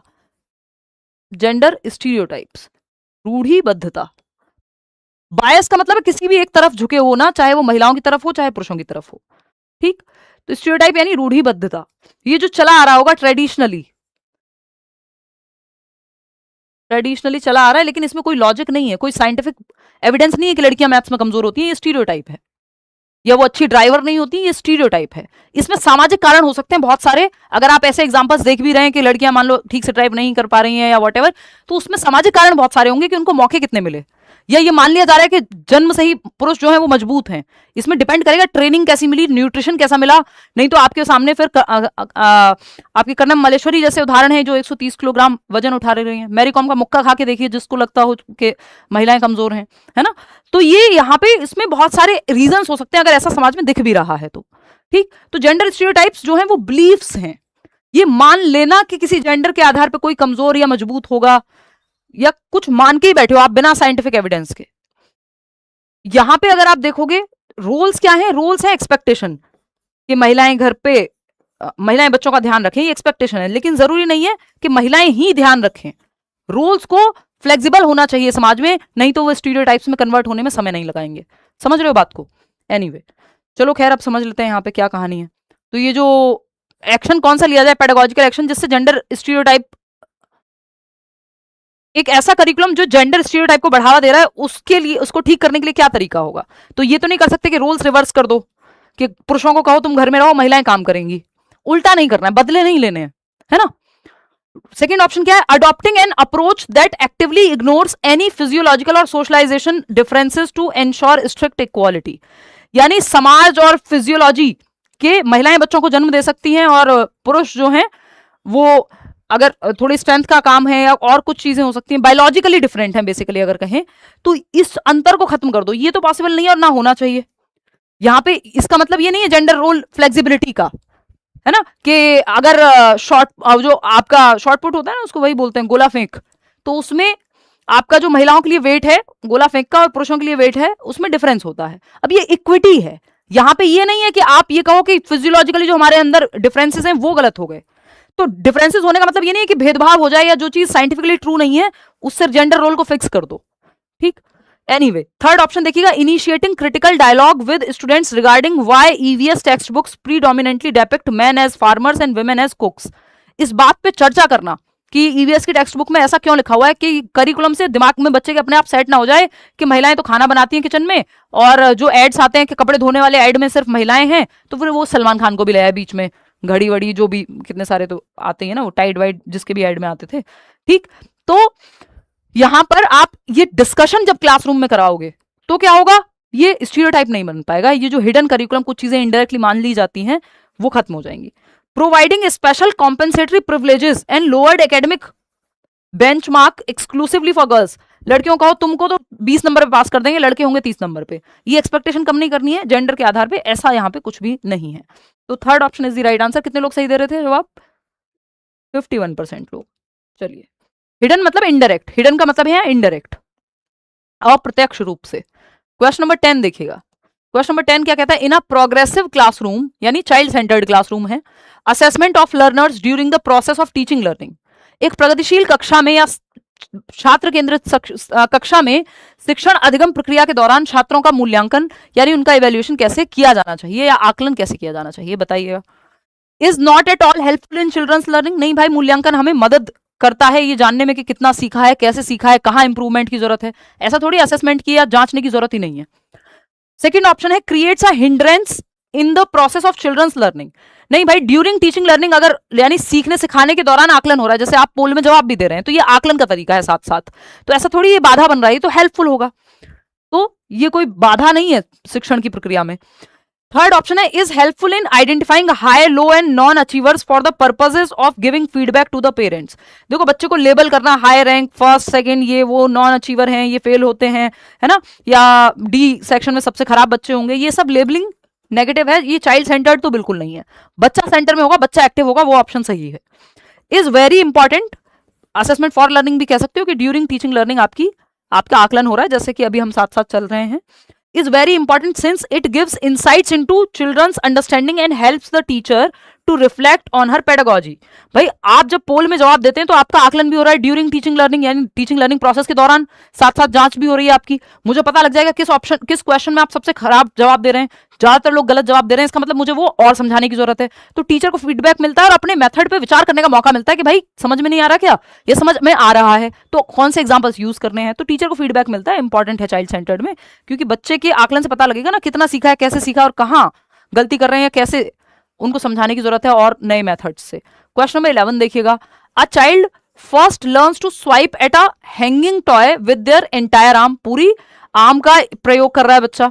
Before learning to grasp a small block using only their thumb and four finger, यानी पहले बच्चा जो है, मान लो ये पेन है तो इसको पूरे दोनों हाथों से पकड़ेगा, एक कप भी दोगे तो दोनों हाथ से पकड़ के ले जाएगा, बाद में एक उंगली और अंगूठे का प्रयोग करके इसको पेन को उठाया जा सकता है। तो ये near to far, centre to periphery, केंद्र से सीमाओं की ओर, शोल्डर पे, आर्म्स पे, फिर हैंड और फिंगर मसल्स पे कंट्रोल आना, प्रॉक्सिमो डिस्टल कहते हैं इसको। 56% लोग सही जवाब दे रहे हैं। Principle of proximodistal direction, gross to fine भी कह सकते हो, है ना, केंद्र अभिमुख बोलते हैं। सेफेलोकॉर्डल होगा हेड टू टो, पहले सर संभालना सीख रहा है, फिर धड़ संभालना सीख रहा है, तब होगा वो head to toe. General muscular control की यहाँ कोई बात नहीं हुई है, सीक्वेंशियल यूनिफॉर्मिटी की कोई बात नहीं हुई है। अब सेफेलोकॉर्डल और प्रॉक्सिमो डिस्टल पे ये डेवलपमेंट की डायरेक्शंस हैं दोनों। एक सवाल आ जाता है, ये आप बाद में समझ लीजिएगा जब पीडीएफ आपको मिलेगा, ऐसे मतलब पढ़ने के लिए याद रहेगा। सेफेलोकॉर्डल में सर से पैर की ओर, सिर से पैर, हेड टू टो। लॉन्गिट्यूडनल भी बोल देते हैं कि पहले बच्चे का सर पे कंट्रोल आता है। अगर छोटा बच्चा है मान लो 15 दिन का भी, तो आप उसके सर पे सपोर्ट देके उठाते हैं, क्यों? क्योंकि अभी सर पे कंट्रोल नहीं आया है, सर संभालना नहीं सीखा है। तो पहले सर पे कंट्रोल आएगा, फिर गर्दन पे, फिर आपका ये जो टॉर्सो है इस पे कंट्रोल आएगा, देन पैरों पे खड़ा होना वो बाद में सीखेगा, पहले ऐसे घिस घिस के चलना सीखेगा, क्रॉलिंग करेगा। तो वो हेड टू टो जा रहा है, इसको सेफेलोकॉर्डल दिशा कहते हैं। ये डायरेक्शन है, विकास की दिशा है। प्रॉक्सिमो डिस्टल है, पहले शोल्डर पे कंट्रोल आ रहा है, फिर आर्म्स पे आता है यानी बाहों पे, फिर रिस्ट पे आएगा आपकी कलाई पे, फिर हैंड पे आएगा और तब फिंगर्स पे आएगा। तो आप देखते हैं वो चीजों को उठाना या पकड़ना पहले सीख लेता है, लिखना बाद में सीखेगा। क्यों? क्योंकि अभी हैंड से फिंगर्स की तरफ जा रहा है जो कंट्रोल है या जो डायरेक्शन है डेवलपमेंट की। ठीक है, इसको लॉन्गिट्यूडनल या लंबवत भी कहते हैं, क्योंकि आप देख ही रहे हो सर से शुरू होता है एट द हेड और टो पैर के अंगूठे पे खत्म होगा, लंबवत। इसको नियर टू फार कह देते हैं, क्योंकि नियर किसके? बॉडी के सेंटर के नियर। तो शोल्डर आपके सेंटर के नियर है, आपका हार्ट या आपकी स्पाइनल कॉर्ड आपकी बॉडी के सेंटर यानी केंद्र के नियर है। क्वेश्चन नंबर 12 देखिएगा, ये क्या कहता है भाई? क्वेश्चन नंबर 12 कहता है which among the following highlights the significant difference in Vygotsky and Piaget's theory. Vygotsky और पियाजे के सिद्धांत में महत्वपूर्ण अंतर को रेखांकित करना है इन चार ऑप्शंस में से कि मेन डिफरेंस क्या है पियाजे और वाइगोत्स्की की थियरी में। फटाफट से बताएंगे बिना परेशान हुए। और इसमें सही जवाब काफी लोग दे रहे हैं, नहीं गलत जवाब दे रहे हैं आप लोग सब, 57% लोग। चलो ट्राई करो, अभी जवाब दो, कोशिश करो।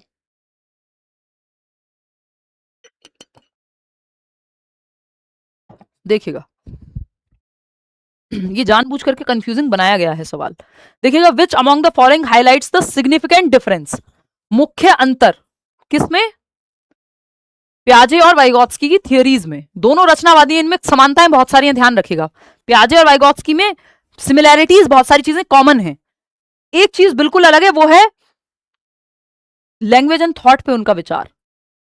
आते हैं, समझते हैं।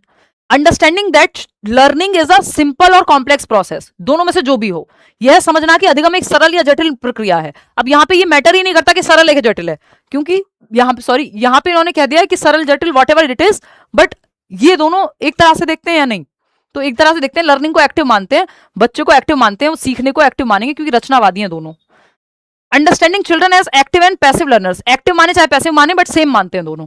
तो इसमें भी कोई अंतर नहीं है भाई, सक्रिय निष्क्रिय दोनों लिखा हुआ है, कुछ एक तो लिखा नहीं है। इसका मतलब है कि दोनों की अंडरस्टैंडिंग सेम है, वॉट एवर इसमें जो भी सही हो, लेकिन दोनों सेम मानते हैं। The relationship between language and thought, ये बात एकदम पक्की है। जो रिश्ता है विचार और भाषा का, थॉट एंड लैंग्वेज का, उसमें दोनों बिल्कुल अलग सोचते हैं, अभी उस पर चर्चा करेंगे। भाषा और विचार के बीच में जो संबंध है, इस पे दोनों वेरी करते हैं या अलग मानते हैं, डिफरेंस है इसमें। The constructive objective role of children in the process of meaning making, भाई दोनों मानते हैं कि बच्चा एक्टिव है, मीनिंग मेकिंग अर्थ निर्माण करके सीखता है, एक्टिव रह करके सीखेगा। वाइगॉत्स्की समाज को ज्यादा महत्व देंगे, पियाजे एक्टिविटी को ज्यादा महत्व देंगे, लेकिन पियाजे भी सोशल समाज को महत्व देते हैं, ऐसा नहीं कि बिल्कुल नहीं देते, वो 4 फैक्टर्स में से आता है। लेकिन थॉट एंड लैंग्वेज पे ही बिल्कुल अलग समझते हैं। वाइगॉत्स्की बायोलॉजी को थोड़ा सा इग्नोर कर देते हैं, जेनेटिक्स को, पियाजे जेनेटिक्स को महत्वपूर्ण मानते हैं। ये यहाँ पे कुछ लिखा नहीं हुआ, जनरली जब सवाल आता है तो लैंग्वेज एंड थॉट में इनके बीच में जो रिलेशनशिप है उस पे आता है। देखिए पियाजे की अगर हम बात करें, पियाजे एक तरफ लिखो और दूसरी तरफ लिखो वाइगॉत्स्की। जल्दी में मत रहा करो, पढ़ने आते हो जब, वैसे तो आप लोग नहीं रहते हो, मैं फिर भी सलाह दे रही हूं, है ना, कि जल्दी में नहीं रहना है, क्योंकि ये लिख करके समझना हमारे दिमाग तक जाती है बात। मैं चाहती तो यहाँ पे इमेज लगा सकती हूँ हर जगह पे, इमेज में जान करके अवॉइड करती हूँ कई जगह पे, क्योंकि हम जैसे पढ़ते आए हैं सालों से या बचपन से, उसमें लिखने का अपनी एक भूमिका है, दिमाग में चीजें धीरे धीरे जाती हैं, सेट होती हैं, ठीक है ना। तो अगर हम बात करेंगे यहां पियाजे की, तो पियाजे कहते हैं थॉट से यानी विचार पहले आता है, थॉट से लैंग्वेज, पहले विचार आता है, बाद में उस विचार को व्यक्त करने के लिए भाषा आती है आपके पास। बात तो सही है। तो थॉट प्रोसीड करता है यानी पहले आता है, और डिटरमिन भी करता है, दोनों वर्ड इंपॉर्टेंट, निर्धारित भी करता है कि क्या सोचेंगे, क्या बोलेंगे आप या भाषा क्या प्रयोग करेंगे। ये पहले दिमाग में जो सोचा होगा उसी आधार पर तो भाषा का इस्तेमाल होगा। तो determine, thought not only proceeds language but also determines it, मतलब निर्धारित भी करता है। थॉट, विचार भाषा से पहले भी आता है और इसको निर्धारित भी करता है, किसको, भाषा को। ये पियाजे कहते हैं। वाइगॉत्स्की इसका उल्टा नहीं कहते, वो अलग कहते हैं। वो कह रहे हैं थॉट और लैंग्वेज पैरेलल चलते हैं, थॉट और लैंग्वेज पैरेलल चलते हैं यानी समानांतर चलते हैं जीवन के शुरुआती सालों में, बाद में जाके मर्ज हो जाते हैं 3 साल के बाद। तो इस पे ये अलग सोचते हैं। इन्होंने ये नहीं कहा कि पियाजे ने कहा है पहले विचार आएगा फिर भाषा आएगी, तो इसका उल्टा नहीं है कि वाइगॉत्स्की ने कह दिया कि भाषा आएगी और फिर विचार बाद में आएगा। उन्होंने ऐसा नहीं कहा, उल्टा नहीं कहा। उन्होंने कहा है विचार और भाषा दोनों साथ साथ चलते हैं, एक समय के बाद मर्ज हो जाते हैं दोनों एक दूसरे में, ठीक है। तो यहां पे ध्यान रखना है कि विचार और भाषा पे इनका मन मुटाव है थोड़ा सा। क्वेश्चन नंबर 13 देखिएगा, ये क्या कहता है। अ 5-year-old child is talking aloud to himself, खुद से ही बात कर रहा है, 5 साल का बच्चा है। While trying to assemble a difficult jigsaw puzzle, एक पजल सॉल्व करते समय खुद से बात कर रहा है, अरे ये ब्लू वाला यहां जाएगा, रेड वाला यहां आएगा, वो पजल नहीं होता क्यूब, देखा होगा आपने, उसको सॉल्व करते समय खुद से बातें कर रहा है, 5 साल उम्र है। 3 से 6 वर्ष में कौन सी स्पीच आती है वाइगॉत्स्की के अकॉर्डिंग, प्राइवेट स्पीच, ठीक। According to Lev Vygotsky, what is the primary function of this speech, और ये खुद से बात करने का फंक्शन क्या है, उद्देश्य क्या है, खुद को गाइड कर पाना, दिशा दे पाना, कि भाई आप जब खुद से बोल बोल के पढ़ रहे हो तो आप समझने की कोशिश कर रहे हो, सेल्फ डायरेक्शन, सेल्फ रेगुलेशन। तो it is an expression of cognitive egocentrism, ये बात तो पियाजे कहते हैं ईगोसेंट्रिज्म की, वाइगॉत्स्की तो कहते नहीं ये बात, वो तो प्राइवेट स्पीच कह रहे हैं, निजवाक। It is a behavioural mechanism used to seek reinforcement, की बात होगी ही नहीं, ना पियाजे करेंगे ना वाइगॉत्स्की करेंगे। रीइंफोर्समेंट, रिवॉर्ड, पनिशमेंट, इनकी बातें नहीं करते पियाजे वाइगॉत्स्की, ये बिहेवियरिस्ट लोग करते हैं। स्किनर करेंगे इसकी बात कि गुड, वेरी गुड, शाबाश करके मोटिवेट करना है, वो कहेगा बच्चे, पियाजे वाइगॉत्स्की कहते हैं बच्चे अपने आप एक्टिव हैं, वो करके सीखते हैं। तो यहाँ पे रीइंफोर्समेंट की बात नहीं चल रही है। इट इज कॉग्निटिव टूल, ये पूरे सीटेड में आपके काम का नहीं है कुछ, बस लैंग्वेज सीखने में एक जगह पे आ जाता है। It is a cognitive tool use to plan, guide and monitor his own problem solving behaviour, वो खुद ही प्रॉब्लम सॉल्व करना सीख रहा है, एक संज्ञानात्मक व्यवहार है या उपकरण है, एक टूल है खुद से बात करना, जिससे वो खुद को डायरेक्शन दे पाएगा, ठीक।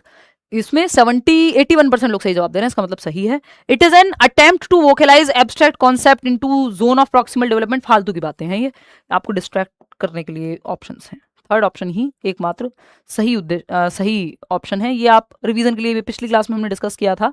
वाइगॉत्स्की ने 3 प्रकार की स्पीच बताई है। सोशल स्पीच यानी सामाजिक वाक, जब बच्चा दूसरों से बात करना सीख जाता है जन्म से 3 वर्ष के बीच में। प्राइवेट स्पीच, जब वो खुद से बोल बोल के बातें करता है, कोई गेम खेलते हुए खुद को दिशा देता है, जिसको पियाजे ने ईगोसेंट्रिक कहा है, अहम केंद्रित कहा है, ये 3 से 6 वर्ष या 7 वर्ष। इनर स्पीच जो है ये 7+ ईयर्स में आती है, जब आप खुद से मन में बातें करने लगते हैं, जब दूसरों से बातें करना सीखते हैं, सामाजिक वाक, सोशल स्पीच जन्म से 3 वर्ष या 2 वर्ष के आसपास आ जाती है। फिर प्राइवेट स्पीच 3 से 6 वर्ष, और 6+ या 7+ में साइलेंट इनर स्पीच आ जाती है, खुद से मन में बातें करना सीख जाता है, बाहर खुद से बातें कर रहा है बोल बोल के, तो प्राइवेट है ना। और लैंग्वेज एक बहुत बड़ा टूल है वाइगॉत्स्की के अकॉर्डिंग, सीखने में बहुत महत्वपूर्ण है। भाई लैंग्वेज के माध्यम से तो मैं और आप भी अभी सीख पा रहे हैं ना, ठीक है इतनी बात। चलिए फटाफट से बताइएगा, आज थोड़ी बोलने में दिक्कत है, मैं डेंटिस्ट के पास गई थी। देखना एक बार।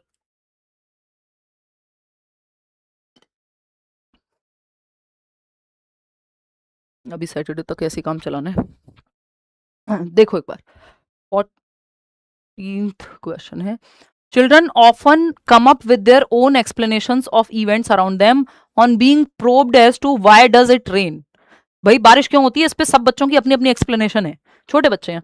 Siya says God was tired of carrying the buckets of water on his shoulders. इस तरह का सवाल आया हुआ भी है एक, कि बच्चे अक्सर अपनी आसपास की घटनाओं को अपनी व्याख्याएं लेकर के आते हैं कि बिजली क्यों कड़की, बारिश क्यों आई, तो उनके पास अपने रीजंस हैं। तो सिया एक बच्ची, वो कहती है भगवान अपने कंधों पर पानी की बाल्टियां ले जाते थक गए थे, या रखते हुए थक गए थे, या उनको गुस्सा आ रहा था तो इसलिए धूप तेज निकाल दी आज, या बारिश इसलिए कर दी क्योंकि वो उनसे बाल्टियां अब उठाई नहीं जा रही थी। ये क्या है, बच्चे की अपनी नाइव थियोरी है, अपना एक्सपीरियंस है, या वो अपनी उसकी इमेजिनेशन है, या एनिमिज्म है कुछ हद तक अगर आप देखोगे। तो इसमें कौन सा एक्सप्लेनेशन सही होगा, depict that children have an egocentric view and can not consider others viewpoint, ये नहीं है, इसको नेगेटिव नहीं मानना है। Illustrate that children are not capable of any reasoning, नहीं भाई रीजन तो दिया ही, उसने इंट्यूटिव रीजनिंग है, उसकी सहज चिंतन है, चिंतन तो किया ही है। प्रूव दैट, इमेजिनेशन तो की ही है। Prove that children's thinking is much lesser than adults quantitatively, नहीं, पियाजे ने कहा है कि परिमाणात्मक नहीं गुणात्मक रूप से अलग होती है बच्चों का चिंतन, उनका टाइप अलग होगा सोचने का, उनका काइंड अलग होगा सोचने का, क्वालिटेटिवली डिफरेंट होंगे। क्वांटिटी सेम है, बच्चा भी सोच रहा है, amount is same, kind is different. वो अपने टूटे हुए पेन के बारे में सोच रहा है, आप अपने टूटे हुए दिल के बारे में सोच रहे हैं, बट सोच दोनों रहे हैं, यानी अमाउंट सेम है, प्रकार अलग है, टाइप अलग है सोच का, बच्चे और आप में बस इतना ही अंतर है। indicate that children have naive understanding rooted in their cultural context with which they try to make sense of the world। यानी ये बात ये इंडिकेट करती है, दर्शाती है कि बच्चों की अपने नाइव अंडरस्टैंडिंग होती है, अपनी सहज अंडरस्टैंडिंग होती है, सहज समझ होती है, जो उन्होंने अपने अनुभवों के आधार पे अपने समाज संस्कृति से या आसपास जो कहानियां सुन के कुछ देख करके मूवी वगैरह बनाई होती है। तो ये सहज समझ है बच्चों की, इसमें कोई प्रॉब्लम थोड़ी है, कोई प्रॉब्लम नहीं है। तो fourth option is the right answer. आगे बढ़ेंगे, क्वेश्चन नंबर 15 देखिएगा, ये क्या कहता है। क्वेश्चन नंबर 15 कहता है, a teacher maintains a specific folder for each child where she records sudden significant and unprompted events observed in the child's behaviour. Significant यानी महत्वपूर्ण है, अनप्रॉम्प्टेड है यानी अप्रेरित है, स्वयं से खुद से सहज व्यवहार है बच्चे का, और सडन भी हो सकते हैं यानी अचानक से भी हुआ व्यवहार हो सकता है। For example, today Rahul voluntarily shared his lunch with a crying peer. Teacher ने लिखा है डायरी में कि आज राहुल एक बच्चे ने अपना लंच एक बच्चे के साथ, एक दूसरे बच्चे के साथ, अपने सहपाठी के साथ शेयर किया क्योंकि वो रो रहा था, या आज उसको उसने चुप कराते हुए दिख रहा है कि बच्चा केयर शो कर रहा है। तो ये सिग्निफिकेंट इवेंट है, या किसी से लड़ाई हुई वो सिग्निफिकेंट इवेंट है, लेकिन ऐसा कुछ पहले से निर्धारित नहीं था कि ये होगा। तो ऑब्जर्वेशन के बेस पे कोई घटना घटती है तब उसको लिखा जाता है, तो इसको एनेक्डोट कहते हैं, यानी एक व्याख्यान है, उपाख्यानात्मक रिकॉर्ड कहते हैं, कि कोई स्पेसिफिक घटना है, अगर चाहे अच्छी है बुरी है, वो रिकॉर्ड हो रही है। जैसे आज आपका बच्चा डायरी में लाया था, तो डायरी में लिखी जाती है ना ये बात, तो ये स्पेसिफिक घटना है, पहले से प्लान नहीं होती बट लिखी जाती है। क्यूमुलेटिव रिकॉर्ड क्या होते हैं, इसमें बच्चे का ब्लड ग्रुप क्या है, उसके रिपोर्ट कार्ड्स, ये जब अगर आप टीसी मिलती है ना, दूसरे स्कूल में जाते हैं, तो ये क्यूमुलेटिव रिकॉर्ड ट्रांसफरेबल है, एक स्कूल से दूसरे स्कूल में जा सकता है, कि उसका हेल्थ रिकॉर्ड क्या है, उसका जो आपकी मार्कशीट जिसको आप कह दे रहे हो वो, तो ये क्यूमुलेटिव रिकॉर्ड में आते हैं बच्चे के बारे में इंफॉर्मेशन, ब्लड ग्रुप क्या है, वॉटेवर, मम्मी पापा का नाम क्या है, एज क्या है। स्टूडेंट पोर्टफोलियो में सेलेक्टेड वर्क आता है, पर्पजफुली सेलेक्टेड वर्क, के मान लो एसेज हैं, बच्चे का कुछ और कोई कार्ड है, कोई एक उसका खुद का किया हुआ कोई काम होगा, पर्पजफुल सिलेक्शन ऑफ वर्क है। फॉर्मेट रेटिंग स्केल में तो on a scale of 1 to 10 किसी एक टास्क को मान लो डिसिप्लिन कितना है, नीट कपड़े कितने साफ सुथरा रहता है कि नहीं, ये सब रेटिंग स्केल में आ जाएगा। तो ये बेसिक डिफरेंस है इन सब के बीच में। कोई एक इंसिडेंट हो तो एनेक्डोटल, क्यूमुलेटिव रिकॉर्ड में इंफॉर्मेशन होती है बच्चे के बारे में, blood group, age, report cards. Portfolio में सेलेक्टेड, पर्पसफुली सेलेक्टेड वर्क होगा जो बच्चे ने किया होगा, मान लो उसकी कोई ड्राइंग की थी बहुत सुंदर, वो हो सकती है, फाइल है वो अपने आप में, एक ऐसे है कोई अच्छा, वो हो सकता है। फॉर्मेटिव रेटिंग स्केल में आपका 1 से लेकर 10 तक का स्केल होगा, एक रेट करने वाला ऑप्शन होगा। ये मैं आपको ऑलरेडी बता चुकी हूँ, पढ़ने के काम आ जाएगा आपके। क्वेश्चन नंबर 16 देखिएगा क्या कहता है। तो हमने 15 क्वेश्चन कर लिए हैं, 15 अभी बाकी हैं। असर्शन है, secondary school girls often remain quiet and non participants in class discussions. यानी माध्यमिक विद्यालय में लड़कियां अक्सर चुप रहती हैं और कक्षा की चर्चाओं में उनकी गैर भागीदारी हो सकती है, ये पॉसिबल है। रीजन क्या है इसका? Given genetic makeup girls are not capable of understanding and facing challenging curriculum in secondary schools. के क्योंकि जेनेटिक मेकअप लड़कियों का ऐसा है कि वो उनकी आनुवांशिक बनावट को देखते हुए लड़कियां माध्यमिक विद्यालयों में चुनौतीपूर्ण पाठ्यचर्या को समझने और उसका सामना करने में सक्षम नहीं है। एकदम फालतू बात है। कोई बायोलॉजिकल ऐसा डिफरेंस नहीं है कि जिसकी वजह से लड़कियां मुश्किल कॉन्सेप्ट को नहीं समझ सकती या गणित को नहीं समझ सकती, है ना। इसमें बायोलॉजी का कोई रोल नहीं है, ये फालतू बात है। ये एक तरह का यूजलेस बात है। इसको स्टीरियोटाइप भी क्या कहें? स्टीरियोटाइप ये है कि अगर कोई भी बात जेनेटिक मेकअप की तरफ जा रही है जबकि इसमें रीजन जेनेटिक्स है ही नहीं। ये बात यहां सही है, तो आपको पता चल गया आर तो फॉल्स है, तो ये दोनों ट्रू वाला ऑप्शन तो हट जाएगा जैसे आपको पता चला कि आर फॉल्स है। अब बचे ही दो ऑप्शन है आपके सामने, या तो दोनों गलत है या कोई एक सही है। एक सही है कि सेकेंडरी स्कूल में कई बार पाया जाता है, ये देखा गया है, ऑब्जर्वेशन है कि लड़कियां क्वाइट रहती हैं।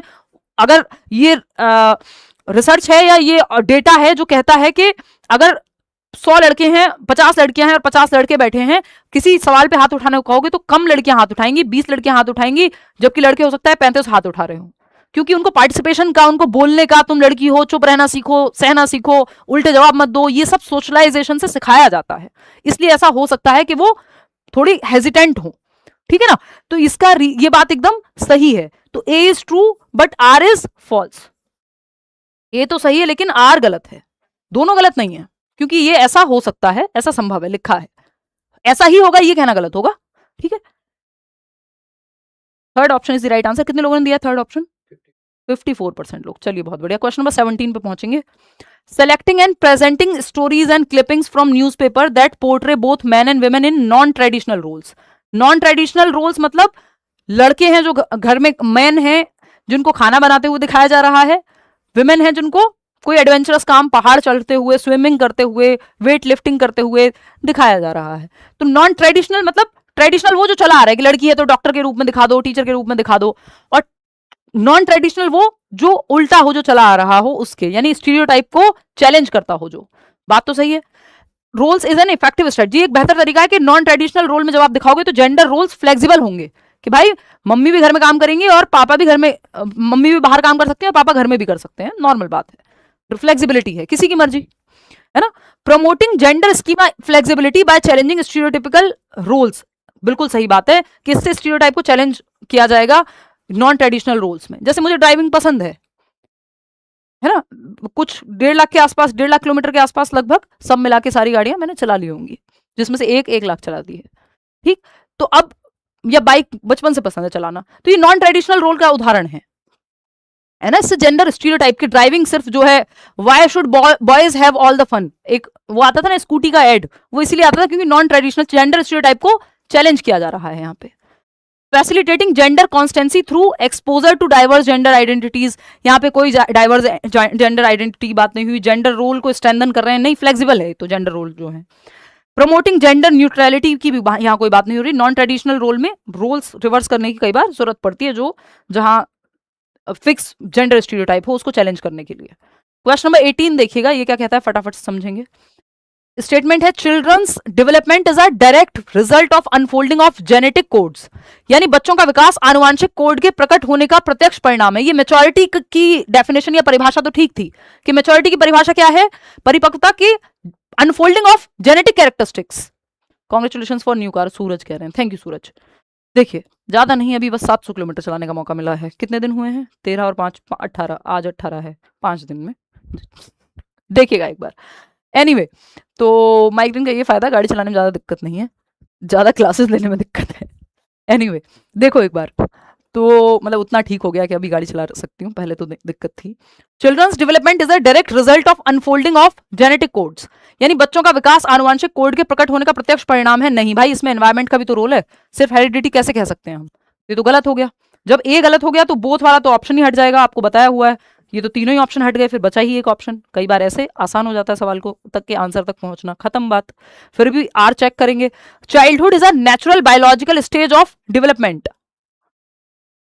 नहीं भाई, एक मिनट, बोथ वाले, तीनों ऑप्शन बोथ वाले कैसे हो सकते हैं? अच्छा ओके, क्योंकि आर भी फॉल्स है ना। हाँ, तो इसमें ये दो ऑप्शन छोड़ के ये जो आर इज ट्रू वाले को हटा सकते हो, क्योंकि दोनों गलत हैं, तो फिर बोथ आर फॉल्स पे चले जाएंगे। बोथ आर फॉल्स, क्योंकि ये कह रहे हैं कि चाइल्डहुड बाल्यावस्था एक प्राकृतिक जैविक चरण है, जबकि अभी हमने पढ़ा है ये बायोलॉजिकल नहीं, सोशल स्टेज है, सामाजिक संरचना है। कितने लोगों ने बताया है इसमें बी ऑप्शन? देख, वाह, तो देख लेते ना पहले, तो फिर उसमें आया तो होगा डेटा 27 बी लो। हाँ, देखो, childhood is a natural biological stage, मत कहना चाइल्डहुड की एज को फिक्स किया गया है, लेकिन childhood is a social construct, ये ध्यान रखना है। चाइल्डहुड सामाजिक संरचना, समाज सबके लिए सेम नहीं ना चाइल्डहुड, इसलिए बायोलॉजिकल नहीं कहेंगे उसको, तो दोनों ही गलत हो गए। क्वेश्चन नंबर 19 देखना क्या कहता है। Which of the following statements creates the most accurate psychological distinction between mental retardation यानी intellectual disability and a specific learning disability यानी जिसको specific learning disability like dyscalculia, इनको LDs बोलते हैं, learning एक बार समझ लो दोनों में डिफरेंस क्या है, फिर आप ज्यादा बेहतर तरीके से आंसर कर पाओगे। MR यानी mentally retarded, और इधर लिखा है स्पेसिफिक लर्निंग डिसेबिलिटीज या लर्निंग डिसेबिलिटीज, ठीक है। इसमें जरूरी नहीं है कि इंटेलिजेंस में कोई दिक्कत हो, एवरेज इंटेलिजेंस यानी आईक्यू आपका 90 से 110 यानी एवरेज और अबव एवरेज आईक्यू में भी डिस्लेक्सिया डिस्कैल्कुलिया हो सकता है। यहां पे आईक्यू की प्रॉब्लम नहीं है, मेंटल रिटार्डेशन नहीं है। मेंटल रिटार्डेशन होता है थोड़ा, अगर आप आईक्यू के टर्म्स में देखेंगे, जो लोग आईक्यू आईक्यू के टर्म्स में अगर हम देखेंगे, अभी कुछ तो कमेंट कर रहा है कोई बीच में, अभी देखूंगी। अच्छा ठीक है,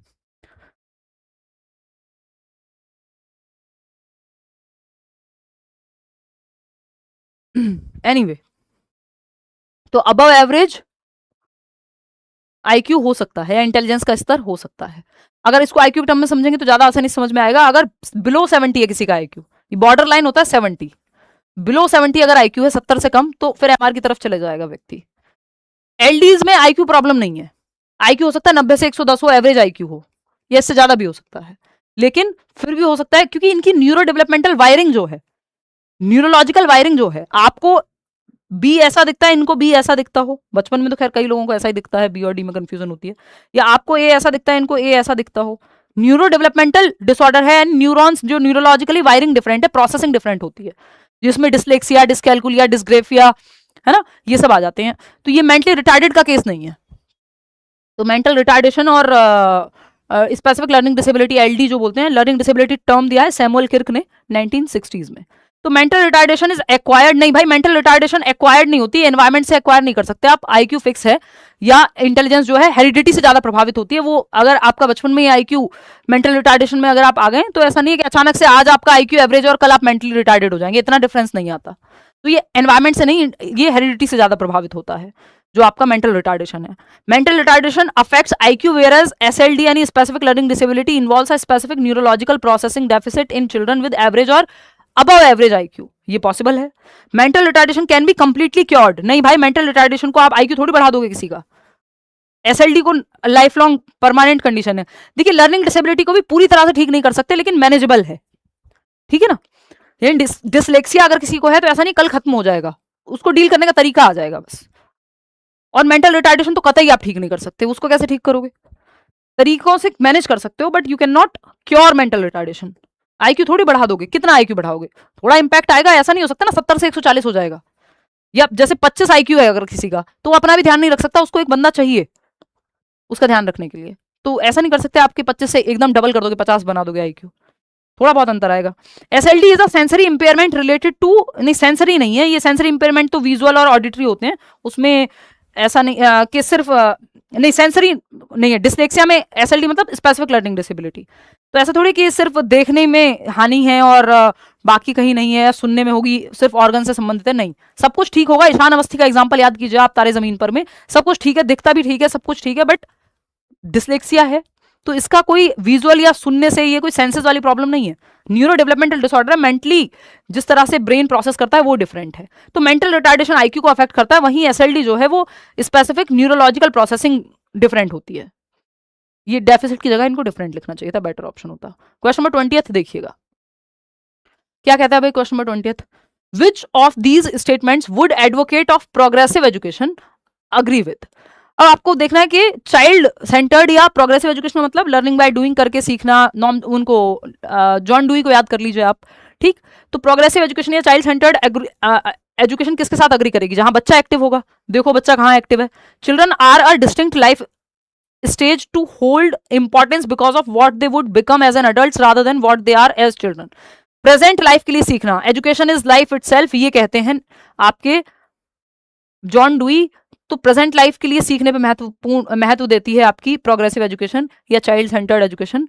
ऐसा नहीं कि वो आगे जाके क्या करेंगे, आज क्या कर रहे हैं, बच्चों को एक्टिव रखने पे फोकस करती है। Children learn best through active exploration, हाँ जहां बच्चा एक्टिव है वो ऑप्शन बेस्ट हो जाएगा। चाइल्ड सेंटर्ड तभी कहेंगे इसको, learner centred. Children learn best through active exploration and interaction with their environment, बच्चे अपने पर्यावरण के साथ सक्रिय होकर के, अन्वेषण करके, खोज करके बेहतर सीखते हैं, ये बात यहां सही होगी। फिर आते हैं children should be provided with extrinsic motivators to guide their learning behaviour. Extrinsic motivation नहीं, इंट्रिंसिक चाहिए हमको, बच्चों को एक्टिव रखना है। बाहर रिवॉर्ड पनिशमेंट की बात चाइल्ड सेंटर्ड एजुकेशन नहीं करेगी, एक्सटर्नल मोटिवेशन में वही आएंगे। Classroom instruction should be purely focused on standard curriculum, नहीं भाई फ्लेक्सिबिलिटी रखनी है हमको करिकुलम में, ऐसा नहीं है कि यूनिफॉर्म रखना है, ठीक। तो सेकेंड ऑप्शन ही सही है, बाकी सारे गलत हैं। सबसे ज्यादा एक्टिव बच्चा सेकंड ऑप्शन में ही है। क्वेश्चन नंबर 21 देखिएगा, which of the following classroom scenarios represents a genuine learner centred approach. Again आपको चाइल्ड सेंटर्ड अप्रोच पहचाननी है, जहां बच्चा सबसे ज्यादा एक्टिव है वही ऑप्शन सही होगा। बताओ फटाफट से, जहां बच्चा सबसे ज्यादा एक्टिव है वही ऑप्शन यहां सही होने वाला है।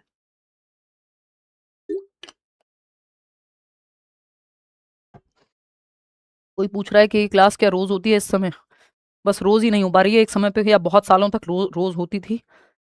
पिछले 2 सालों में जो है थोड़ा रोज होने की समस्या आ रही है, यूट्यूब पे बैच में तो होती है।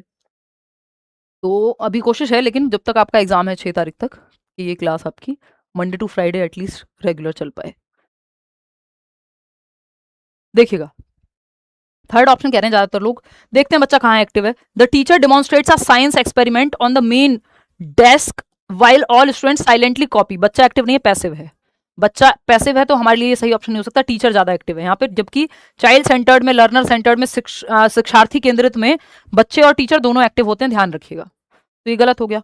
The teacher divides the class into groups and gives them step by step written instruction. Step by step group में बांटना ठीक था, बट स्टेप बाय स्टेप नहीं देना है आपको इंस्ट्रक्शन, बच्चों को एक्सप्लोर करने का मौका देना है। तो टीचर अगेन ज्यादा टीचर सेंटर्ड बन गई है। The teacher provides materials, magnets, wires, bulbs and allows students to independently explore and formulate their own questions. यहाँ टीचर भी एक्टिव है और बच्चे भी एक्टिव हो गए, यही ऑप्शन बेहतर है। द टीचर यूजेज, 83% लोग सही जवाब दे रहे हैं, आगे बढ़ेंगे। The teacher uses a colourful power point presentation to deliver a highly interactive lecture on the solar system. अब आप ये बताओ, पीपीटी भी अच्छी बात है, कलरफुल पीपीटी बहुत बढ़िया बात है, लेकिन कलरफुल पीपीटी में टीचर ज्यादा एक्टिव है। थर्ड ऑप्शन में टीचर और बच्चे दोनों एक्टिव हैं, तो बच्चा जितना ज्यादा एक्टिव होगा उतना बेहतर है, तो इसलिए थर्ड ऑप्शन है, इसलिए फोर्थ नहीं होगा। नहीं तो कई लोग इसमें भटक सकते हैं कि हाँ अच्छी बात तो है कलरफुल पीपीटी, बट यहाँ टीचर ज्यादा एक्टिव है, बच्चा भी आपको एक्टिव चाहिए, वो थर्ड ऑप्शन में था। क्वेश्चन नंबर 22 देखिएगा, यानी 22वां सवाल। ये क्या कहता है? असर्शन है, कथन है, when we look at childhood as a single category, जब हम एक फिक्स्ड कैटेगरी मानते हैं चाइल्डहुड को, we lose out on the social and cultural differences, कि भाई समाज और संस्कृति भी तो चाइल्डहुड को अलग अलग डिफरेंट एक्सपीरियंस बनाता है, अलग अलग बच्चे के लिए, सबके लिए चाइल्डहुड सेम नहीं है, यूनिवर्सल नहीं है, ध्यान रखेंगे, ठीक है। सोशल कंस्ट्रक्ट है between children with regards to gender, ethnicity, social class, जैसा कि लड़कियों के लिए बचपन अलग हो सकता है, लड़कों के लिए अलग हो सकता है, ये होना चाहिए, मैं ये नहीं कह रही हूं, बट ये सब सामाजिक कारक जो हैं ये सब प्रभावित करते हैं, चाइल्डहुड सेम नहीं हो पाता सबके लिए। बात तो सही है। रीजन क्या है कि जब हम ये कह रहे हैं कि सिंगल कैटेगरी है, फिक्स्ड है, अगर चाइल्डहुड यूनिवर्सल है, तो हम सामाजिक, आर्थिक, एथनिसिटी, जेंडर का जो प्रभाव चाइल्डहुड के एक्सपीरियंस पे पड़ता है उसको भूल जा रहे हैं। बात तो सही है, यही कह रहे हैं। बाल्यावस्था एक सामाजिक संरचना है, ये बात भी सही है। भाई ऐसा क्यों हो रहा है, ये इसमें एक्सप्लेन किया है कि इसलिए यूनिवर्सल कंस्ट्रक्ट है, दोनों सही है और दोनों की एक्सप्लेनेशन भी सही है। First option is the right answer, 80% लोग सही जवाब दे भी पा रहे हैं। चलिए फिर आगे बढ़ जाएंगे, जब आप सही जवाब दे ही दे रहे हैं तो आगे बढ़ेंगे। क्वेश्चन नंबर 23 पे 23वां सवाल क्या कहता है? A teacher wants to shift her primary students from extrinsic motivation to intrinsic, यानी एक्सटर्नल मोटिवेशन, रिवॉर्ड, पनिशमेंट से इंटरनल मोटिवेशन, यानी learning for the sake of learning, internal motivation जिसका रीजन बाहर ना हो, कि आपको कोई काम पसंद है इसलिए बच्चा गिटार बजा रहा है, उसको लैंग्वेज सीखना पसंद है तो कोई लैंग्वेज सीख रहा है अपने पसंद की, है ना, तो उसमें रीजन बाहर नहीं है कि रिवॉर्ड मिलेगा, पनिशमेंट मिलेगा, फर्स्ट प्राइज मिलेगा, ये सब एक्सटर्नल मोटिवेशन है। तो एक्सटर्नल से इंटरनल पे लाने की कोशिश कर रहे हो आप, दोनों इंटर रिलेटेड होते हैं या कई बार मिक्सअप हो जाते हैं। तो यहाँ पे आपको देखना है इंटरनल मतलब जहां रीजन बाहर ना हो, तो आप देखो किस ऑप्शन में रीजन बाहर नहीं है। If you solve this math puzzle I will put a gold star on your chart, तो रीजन एक्सटर्नल है। इंटरनल रीजन चाहिए तब जाके इंटरनल मोटिवेशन पे शिफ्ट हो गया आप। स्टार की बात हो रही है चार्ट पे, तो ये एक्सटर्नल बाहरी रीजन है, बाह्य अभिप्रेरणा है। You are a naturally gifted genius, you are smarter than everyone else, दूसरों से स्मार्ट हो, भाई आपको दूसरों से स्मार्ट होना है या खुद से स्मार्ट होना है? तो कंपैरिजन करना एक्सटर्नल है, इसमें भी रीजन बाहर दूसरे हैं, रीजन दूसरे हैं, एक्सटर्नल है, तो ये भी सही नहीं है, रीजन इंटरनल चाहिए। I see you used 3 different strategies to figure out this difficult problem. Your persistence really helped you understand it. भाई आपने कहा किसी बच्चों को कि मैंने देखा तुमने 3 अलग अलग तरीके अपनाए इस समस्या को, इस जटिल समस्या को समझने के लिए, तो कि लगे रहने से काम बन जाता है, अगर आप इस पे लगे रहोगे तो समझ में आएगा। इसका रीजन कहीं बाहर नहीं है, इसमें समझना सीखना रीजन है, इंटरनल है, ये सही है। लुक एट राहुल ड्राइंग, के राहुल की ड्राइंग देखो, तुमको राहुल से ज्यादा मेहनत करनी है, ये ज्यादातर माँ बाप और टीचर्स यही करते हैं, दूसरों से बेहतर बनना है तुमको, शर्मा जी के बेटे से, वर्मा जी के बेटे से, फिर जो वो कर सकता था उसकी यूनिक एबिलिटी छिप ही जाती है। तो थर्ड ऑप्शन यहाँ इंटरनल मोटिवेशन की तरफ लेकर के जाएगा। क्वेश्चन नंबर 24 देखिएगा, widely held beliefs about typified characteristics, ध्यान से पढ़िएगा, ये आता है सवाल, एज इट इज भी आ जाता है कई बार। Widely held beliefs about typified characteristics deemed appropriate for different sexes in the society are referred to as, आया हुआ सवाल है, और मुझे लगता है मल्टीपल टाइम्स आया हुआ सवाल है अलग अलग तरीके से। देखिए बताइए, समाज में विभिन्न लिंगों के के लिए उपयुक्त मानी जाने वाली प्रारूपिक विशेषताओं के बारे में जन सामान्य की अवधारणाओं को क्या कहते हैं? यानी ट्रेडिशनली जो टाइपिफाइड, यानी टाइप कर दिए गए हैं, महिलाएं ये करेंगी, पुरुष ये करेंगे, तो ये टाइप कर दिए हैं, टाइपिफाइड कैरेक्टरिस्टिक हैं जो सेक्सेस के साथ जोड़ दिए गए हैं। यानी मेल सेक्स क्या है? एक बायोलॉजिकल कंस्ट्रक्ट है, जेंडर एक सोशल कंस्ट्रक्ट है, समाज के द्वारा निर्मित है, तो ये स्टीरियोटाइप कहलाएगा। टाइपिफाइड लिखा है क्योंकि टाइपिफाइड की बात हो गई है, तो ये डिस्क्रिमिनेशन नहीं है, डिस्क्रिमिनेशन तो स्टीरियोटाइप में जनरली होता ही है, डिस्क्रिमिनेशन तो किसी के भी प्रति हो सकता है, मेल और फीमेल दोनों में से किसी के भी प्रति, लेकिन जो समाज में ऑलरेडी चलता आ रहा है सोसाइटी में, इसका मतलब वो ट्रेडिशनल है, वो स्टीरियोटाइप है, जो चला आ रहा है, रूढ़िबद्धताएं हैं। आइडेंटिटी तो आप खुद को कैसे देखते हैं, मेल के रूप में देखते हैं, फीमेल के रूप में देखते हैं। रोल जो एक्सपेक्टेशंस है, अगर यहाँ एक्सपेक्टेशन लिखा होता तो रोल्स हो सकता था, लेकिन एक्सपेक्टेशन के साथ भी समाज जोड़ देगा तो फिर अगेन वो स्टीरियोटाइप बन जाएगा। तो fourth option is the right answer. देखो स्टीरियोटाइप और बायस में से एक ही ऑप्शन मिलता है, क्योंकि लगभग आपका एग्जाम दोनों को एक ही तरह से ट्रीट करता है। हालांकि बायसनेस यानी झुकाव किसी भी एक तरफ हो सकता है, स्टीरियोटाइप का मतलब है जो चला आ रहा है समाज में, इसमें भी बायसनेस होती ही है कुछ हद तक, ठीक। तो जनरली आपको पेपर में स्टीरियोटाइप या तो मिलता है या फिर बायस मिलता है, दोनों सेम पर्पस को फुलफिल कर देते हैं। क्या अंतर है मैंने आपको बताया बहुत शॉर्ट में। क्वेश्चन नंबर 25 देखिएगा, zone of proximal development, ZPD का क्या मतलब है, ये पूछा है हमसे। निकटस्थ विकास का क्षेत्र, ZPD आपको पता है, वाइगॉट्स्की याद कीजिए, खुद से जवाब दीजिए। अब मैं थोड़ा दांत की वजह से बोलने में थोड़ी तकलीफ हो रही है, हो सकता है कल फिर से न जाना पड़े, इस पे कुछ कराना पड़ेगा। देखिएगा 73% लोग सही जवाब दे रहे हैं, 79% लोग, वाओ वेरी नाइस।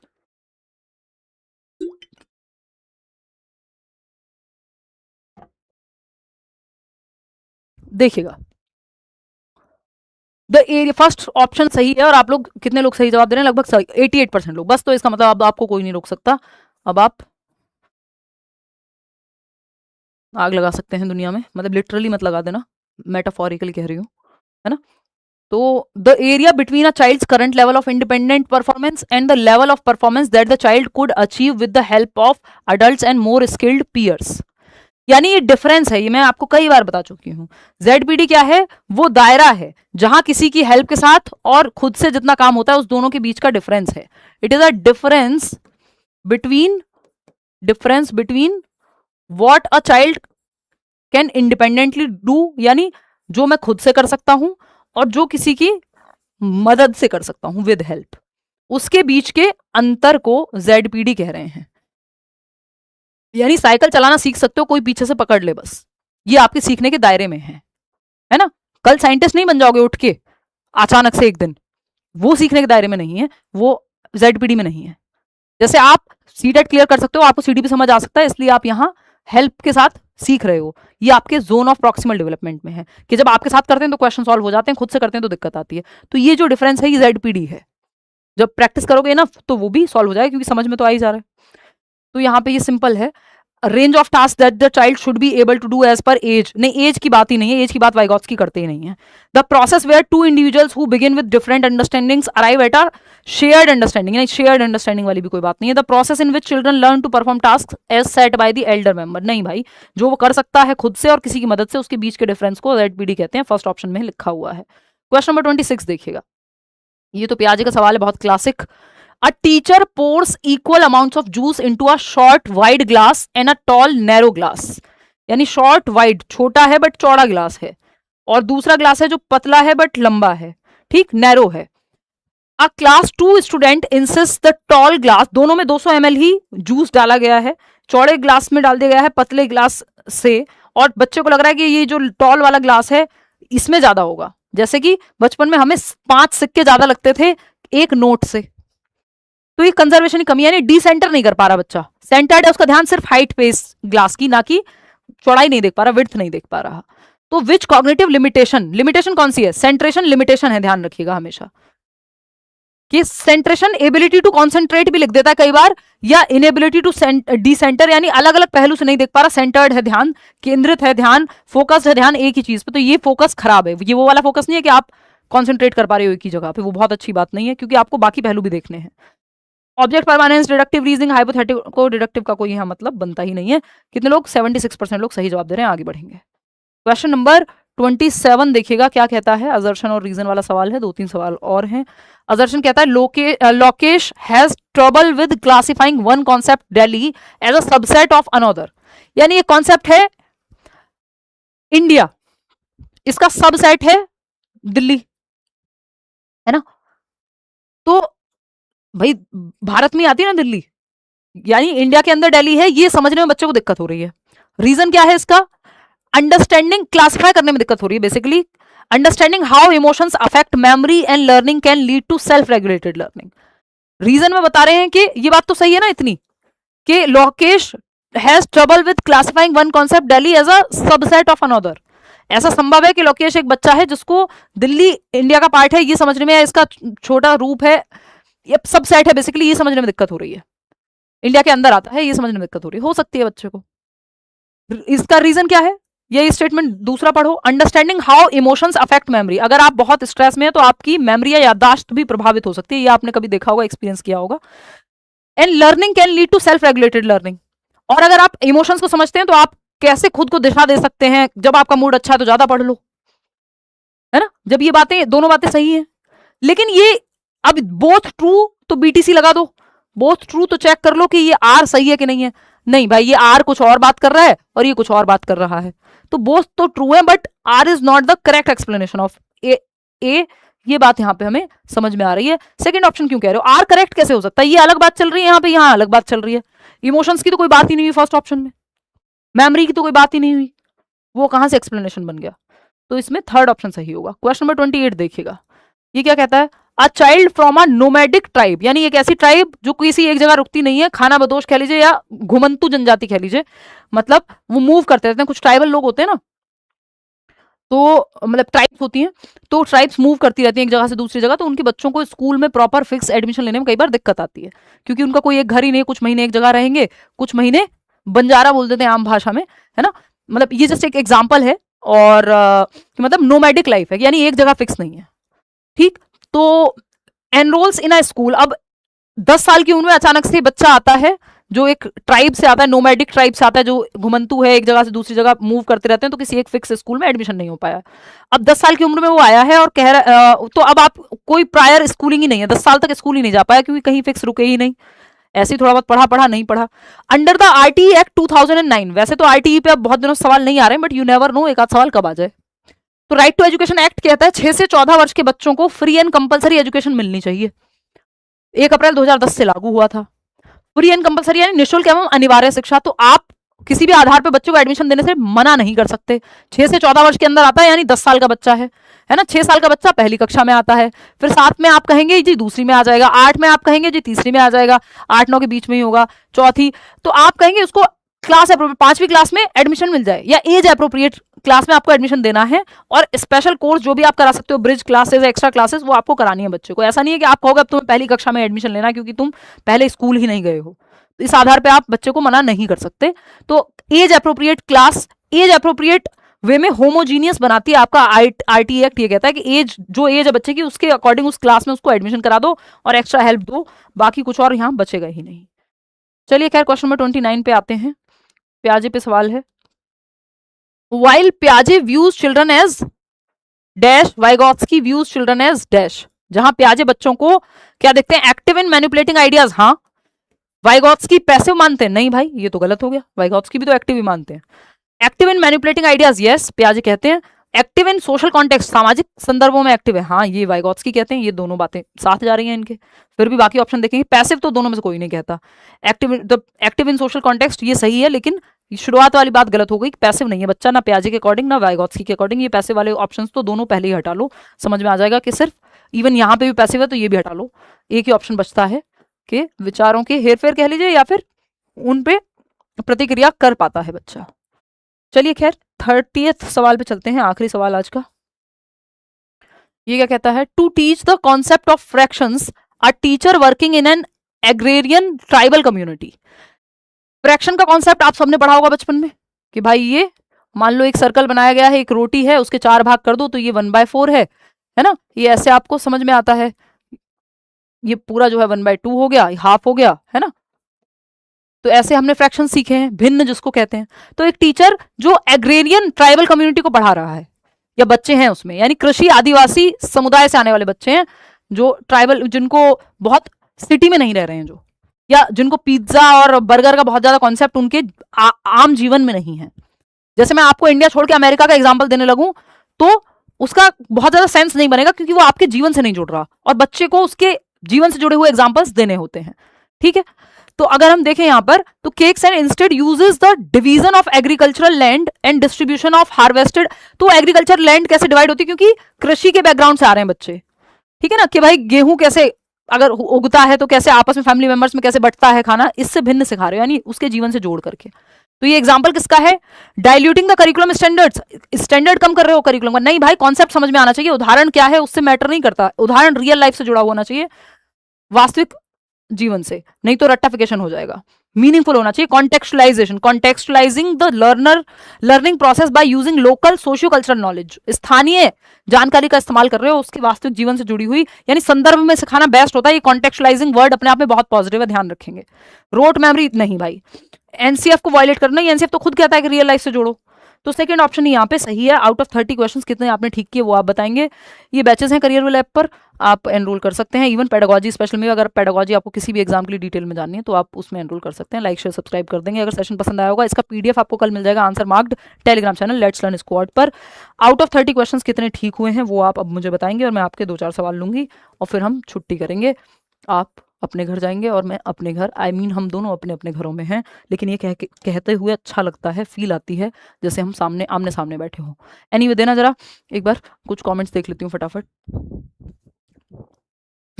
बहुत बढ़िया, 27-29 कैसा लगा सेशन ये बताओ। लास्ट के 10-15 क्वेश्चन तो हमने स्पीड ठीक लिए। मैम क्वेश्चन 16 का फर्स्ट स्टेटमेंट गलत है शायद, अभी चेक कर लेते हैं। Ma'am when will the classes start in super TET batch, please tell me, I am waiting for your classes. हाँ सौम्या 1-2 दिन में शुरू कर देंगे, सुपर टेट के बैच में भी क्लास है ना, सुपर टेट के बैच में भी 1-2 दिन में शुरू कर देंगे। सी टेट का सिलेबस खत्म हो गया है तो वो वाले बैच से मैं फ्री हो गई हूँ, बस अब शुरू कर देंगे। इतने बाकी टीचर्स की क्लासेस तो चल ही रही हैं सुपर टेट में, वो आप देख लो। अरे अरे ये मैंने इसको बंद ही कर दिया, 1 मिनट रुकना। 16th क्वेश्चन कोई पूछ रहा था, 16th question, okay 16th question होना चाहिए कहीं 20th स्लाइड पे। हाँ चलो आगे बढ़ेंगे, देख लो। पहले स्टेटमेंट में किसी को दिक्कत थी, पहले ऑप्शन में बेसिकली, ये देखो secondary school girls and remain quite. अच्छा नहीं नहीं, ऐसा होता है कई बार, ऐसा होता है कई बार कि सेकेंडरी स्कूल गर्ल्स ऑफन, ये देखा गया है, ये डेटा कहता है, ये मैं नहीं कह रही हूँ। Given genetic makeup girls are not capable, ये गलत है। तो इसमें ए तो ट्रू है, आर फॉल्स है ना, ए तो ट्रू है, आर फॉल्स है। अक्सर ऐसा देखा जाता है कि अगर आप दोनों के कंपैरिजन में देखोगे तो ये होता है। ठीक है चलिए, पुराने मैराथन देख सकते हो आप सारे, सब काम किए हैं, अभी सिलेबस चेंज नहीं हुआ है ना। चलिए फिर हम कल मिलते हैं, कीवर्ड्स करेंगे पॉजिटिव नेगेटिव। ठीक है, रेगुलर क्लास करना, हाँ मेरी पूरी कोशिश है भाई। ठीक है चलिए, take care, bye bye, see you tomorrow, bye. 9:15 बजे रात को।